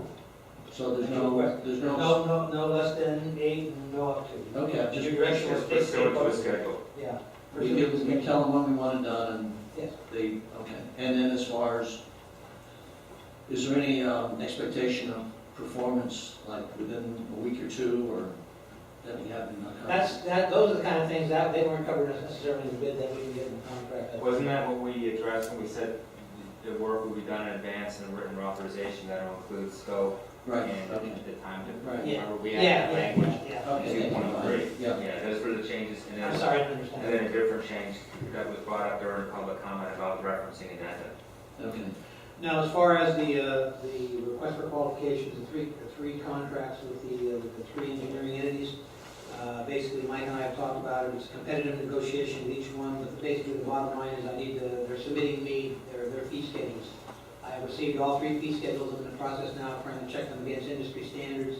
If everything looks okay to me, the next step is Mike and I are going to get together, and if we need a negotiation with them, an actual contract discussion or not, or we just go to contracts. Hopefully we'll have most of those, maybe hopefully all by the next meeting. That's what we're shooting for. We'd like to get all these things wrapped up so you're in a position to approve contracts by the 18th. I think it's just a week, so we- Yeah, no, it's a week, we got to hustle. So it may be more realistic the second, but we're working to get next week, next meeting. Just to go back to what we had talked about at the beginning of this year on our schedules, we were going to do the main focus of all of our work on the first meeting and not burden all the second meetings. And it seems like we're turning the second meeting into just standard procedure, regular things. And, I'm just wondering if every single thing that keeps coming to the council, it really needs to be coming to the council, or if we need to belabor some of these points as long as we do, on some very simple things, and maybe if some of the, maybe contracts could be run by us in advance, so we can, a couple weeks to read them and give our input, versus having to do it all here. I don't know that there's a problem, and Mike could explain to Mark for us to look at contracts and give them our input so that when they bring it, it's already been looked at, versus each of us having to go over all of our little issues, change this to that. Well, you go out you can't build a consensus, I can't count, outside the meeting, so if I collect 4 comments or whatever. But the reason this is kind of a multi-step process is because, we have brought it to you with the agreements, we wanted to get them, and we're hopeful and expectful that we would be able to get them done in a more timely way, and that the comments we get back from the other side or from the other parties wouldn't be such that we have to bring these contracts back to you. I think what we're going to be able to confirm tomorrow, unfortunately, is that whatever changes we may have to make or will be requested by, for example, the Water Control District, who already have their comment, we're going to have to bring back to you. But, it's just a necessary procedure with approving contracts and sunshine law. But getting back to the point Councilman Wilson made, with the new process, we're looking at going from soup to nuts, at least the RFQ agreements in 1 week. This is the deadline's next Tuesday. I think it's probably more realistic that those will be on your July 2nd meeting. That's more realistic. Yeah. If we can wrap up things with the Water Control District and Cigar Trucking this week, I think that's realistic. To have those returned to you for confirmation on the 18th, but the RFQ ones. Yeah, I'm not trying to give you false expectations, but I'm in my exuberance to get these things done, because we have a lot of stuff on our plate, as you're telling me. We have been very busy, and as I indicated to you probably a few meetings back, I mean, this is just a year where everything is coming due. For example, later on, we have to do our auditors. Our auditors contract is coming up. Code enforcement is coming up. At the end of this emergency season, or storm season, all the debris haulers and monitors are coming up. We have a lot of contracts, and I mean, we're trying to move these things, and as also as it relates to Councilman Goldsmith's comment, I'm certainly cognizant of your desire to not have the second meeting when possible. And Mike and I actually had a discussion about 2 or 3 weeks ago where we were looking to see, and as we were going over all the things that we both know are coming up, it didn't seem like there's a chance to get a break in the schedule until probably after the budget. And probably toward the end of the year, or at least into the next fiscal year, we might be able to relax that second meeting. But there are just things coming up, and I mean, unless we get them out of the way, they're going to be hanging around. And I can't disagree with anything Mark's saying, but, over the summer, we've had complaints in the past about things being done in the summer when no one's in town.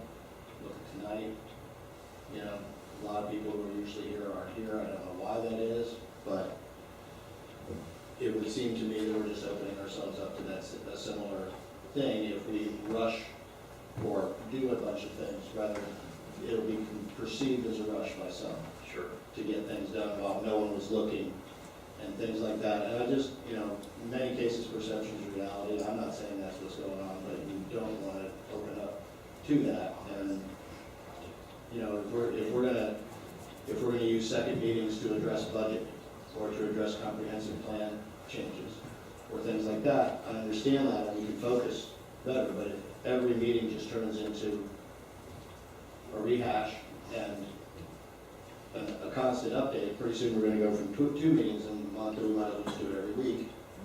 And, I think the more we do it, the more we just keep on having more and more of these. And I am certainly aware of the fact that, council made it real clear, you wanted to get the ITB relative to the road grading done. The solid waste, that just has to be done because of time, with the contract coming up and the budget year coming up. And I think council's going to see there are some issues that are on the horizon that are coming up that are going to make the engineering contracts very important for us. I mean, where we're going to really need engineering services. Without getting into a lot of details, I don't want to do it tonight, but we've got floodplain issues that are going to be coming up with floodplain mapping out of FEMA. And that is, you got to have engineers look at that. There's no way around that. So, I mean, we just have a lot of things, and that's why, again, my exuberance in this, because we've got to start moving forward and getting these things accomplished and done. And my only comment to that is, sounds like unfunded mandates that we're going to be spending money on some sort of federal program that no one's going to pay for but us.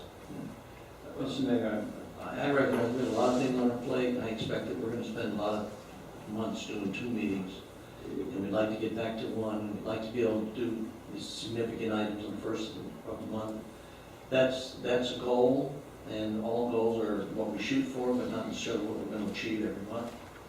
And sometimes it was 2 significant packages of meaty things. I don't want to do them all in the first meeting, because it's just too much to handle. Then we have to spread it out and divvy it up.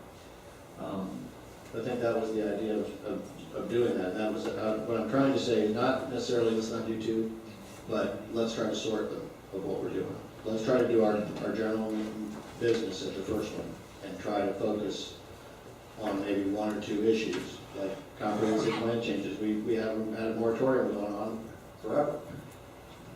They need to give us the comprehensive plan changes that will bring an end to that moratorium. And, Well, I'm not upset with the fact we have to do 2 meetings. I'm not either. I would just like to focus them more, or not always rehash the same issue. We'll take that under advisement.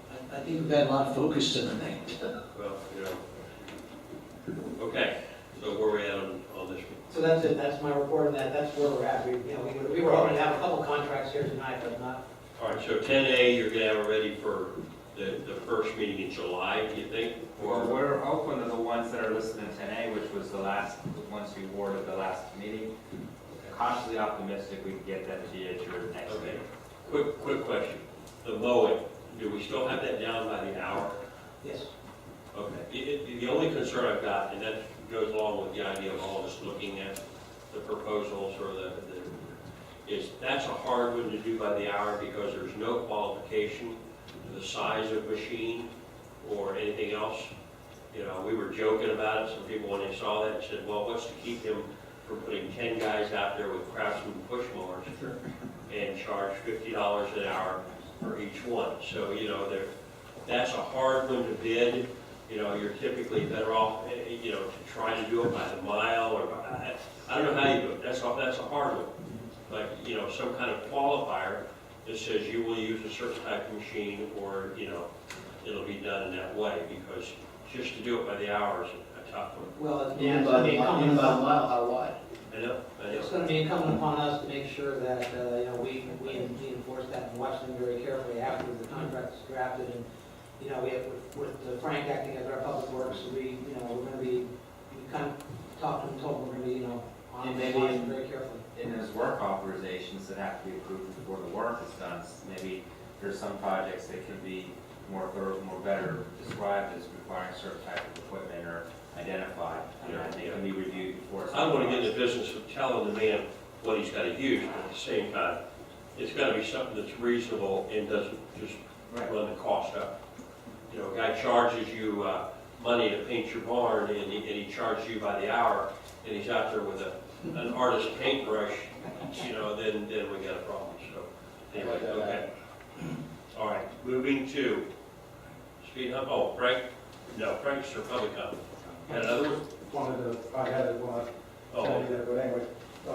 Just to let you know, in our conversation with Dar last couple days ago, he was made aware it's large machine mowing, and he knows what large machine mowing is, not weed eaters, not Dixie choppers or anything, large machine. And so that should, you know, we're not gonna, I already told him, if you get 20 guys out there with weed eaters, forget about it, it's not gonna happen. thanks, Frank. Okay.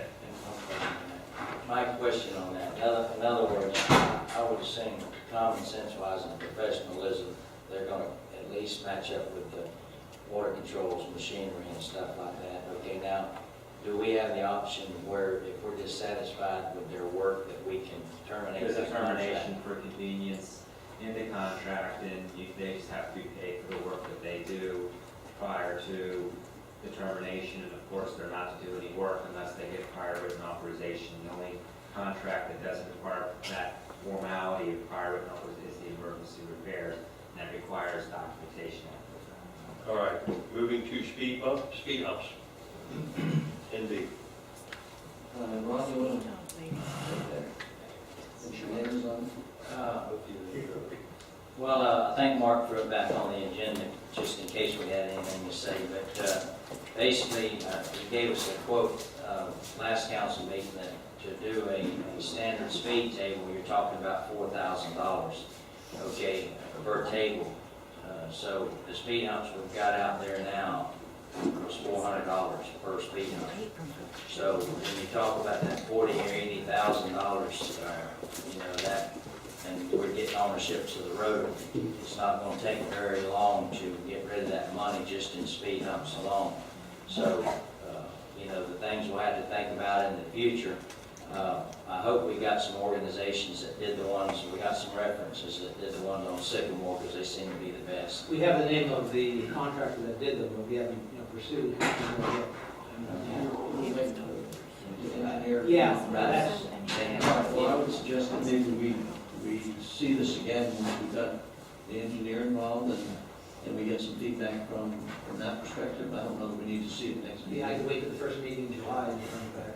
Yeah, I mean, I don't need to see it 2 weeks from now. I think the key is going to be get the engineer involved and just come up with a different profile, not as severe a profile. And say, we just need it, not as peaky, just a different, and I think we could still get it for the maybe $500, let the OGM contractor put them down, but give them a different profile, that's all, and let the engineer go. And our biggest problem before was the engineering firm, they were doing the speed humps to do what the district was wanting. In other words, a certain speed and going a certain distance, determine on how many speed humps they needed and how they were designed. So I'm waiting to see how our engineer is going to advise us. In other words, I think one comment when we picked him as an engineer was you had some of the engineers that said that they would not do anything without guardrails along the canals. Right, that was a Okay, comment. so, and he wasn't one of them, so I'm waiting to see how flexible he's going to be with his credentials on our speed humps and distance and stuff like that. So I'd have to agree with Ron, but I myself would be looking for, as you said, a different profile and also a little bit more interval between them. Okay? All right, moving to, there's no new business, closing comments. I've got the public, I've got Frank Shiloh.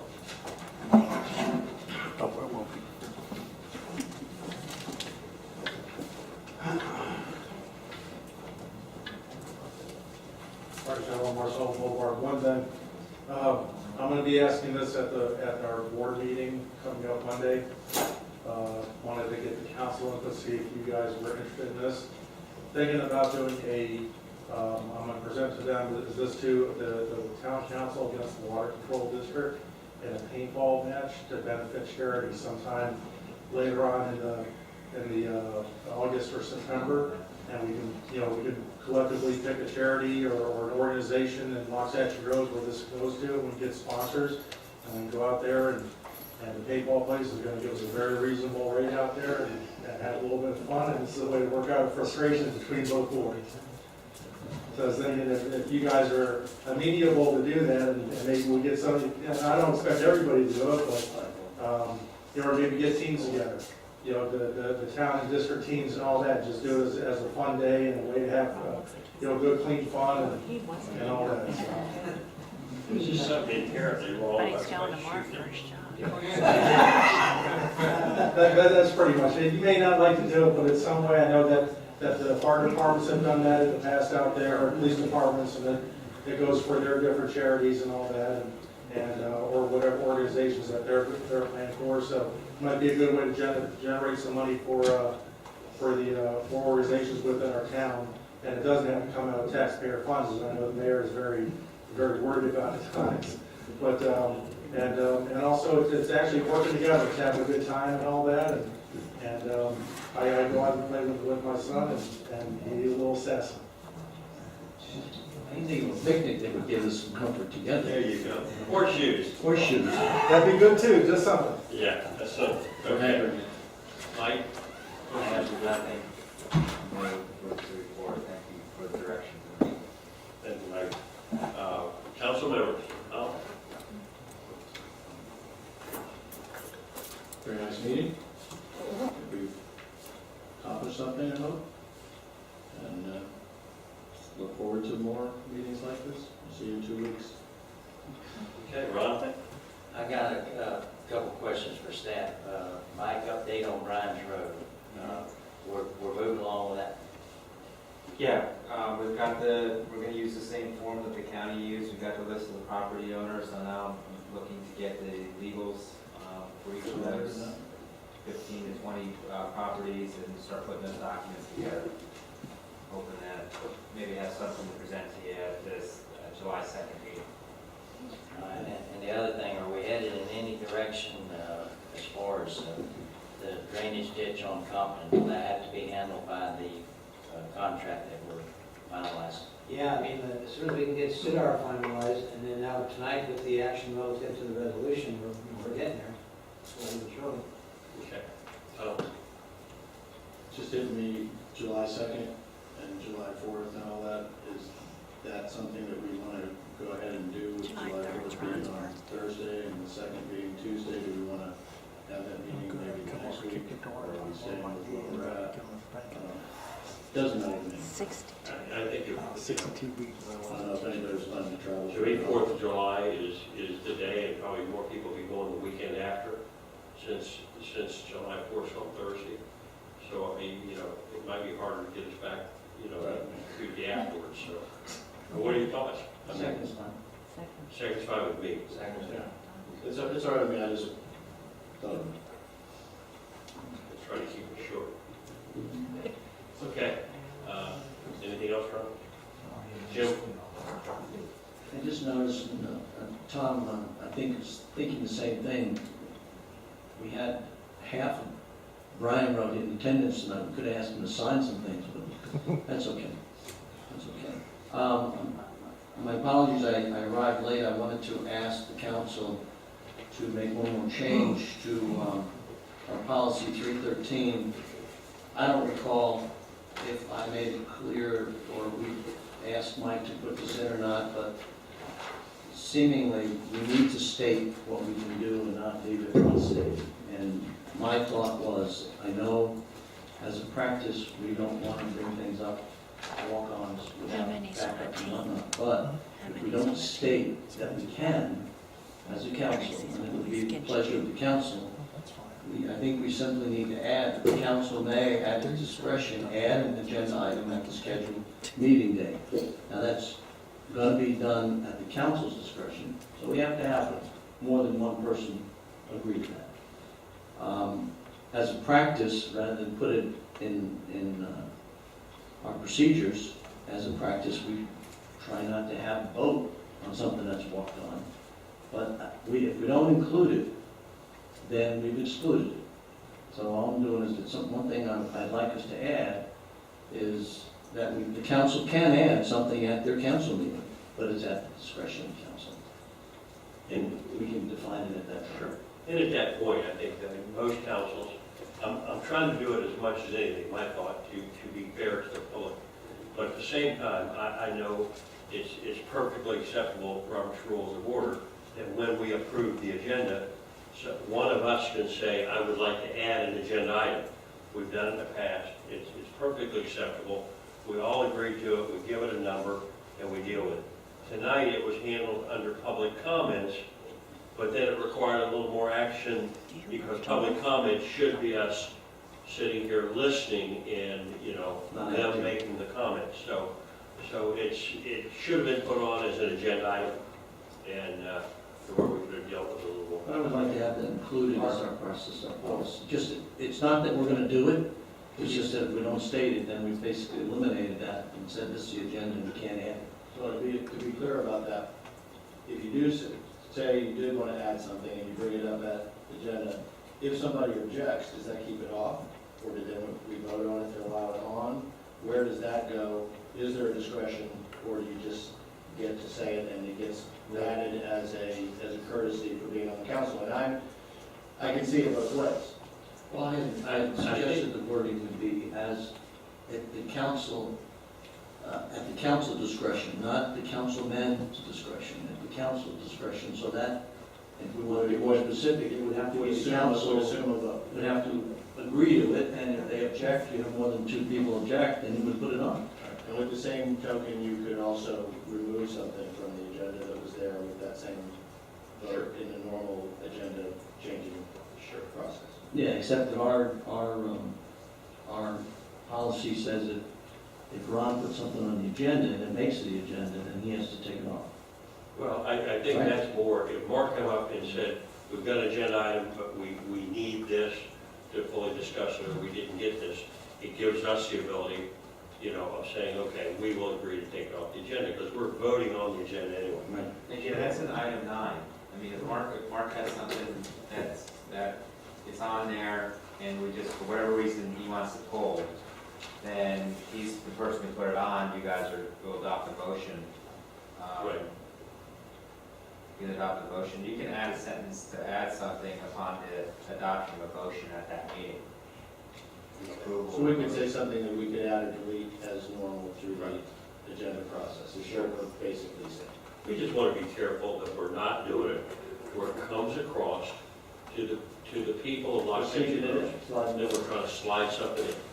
And I've used the example that I was on a water control board one night at 11:30 when everybody had gone home, and during the comments by the supervisors, one of them said, I think we ought to hire so-and-so as the new manager of our district. And it got a second, and it got a vote at 11:30 at night, you know, after everybody had gone home. So, I mean, I just, you know, want to make sure that we're not doing something. Was that okay to council that we make that change? Mike, can you make that change? Yeah, council can add an item, or do you want to add or remove? So, I mean, again, 9 says you only remove by the person who requested it, but to add an item, at a meeting upon the adoption of a motion by the entire council. And I think that's fine with it being removed by the one, because if for some reason Mark comes up and says, I'd like a little more time on this, I think the person that put it on is going to agree to take it off. So, I mean, or table it or move it to the next meeting. So I'll add that to paragraph 8. Okay, thank you. All right. The other thing was, of course, we had a roll call tonight. Like I said, probably many of Bryan Road residents are here, again, showing their interest.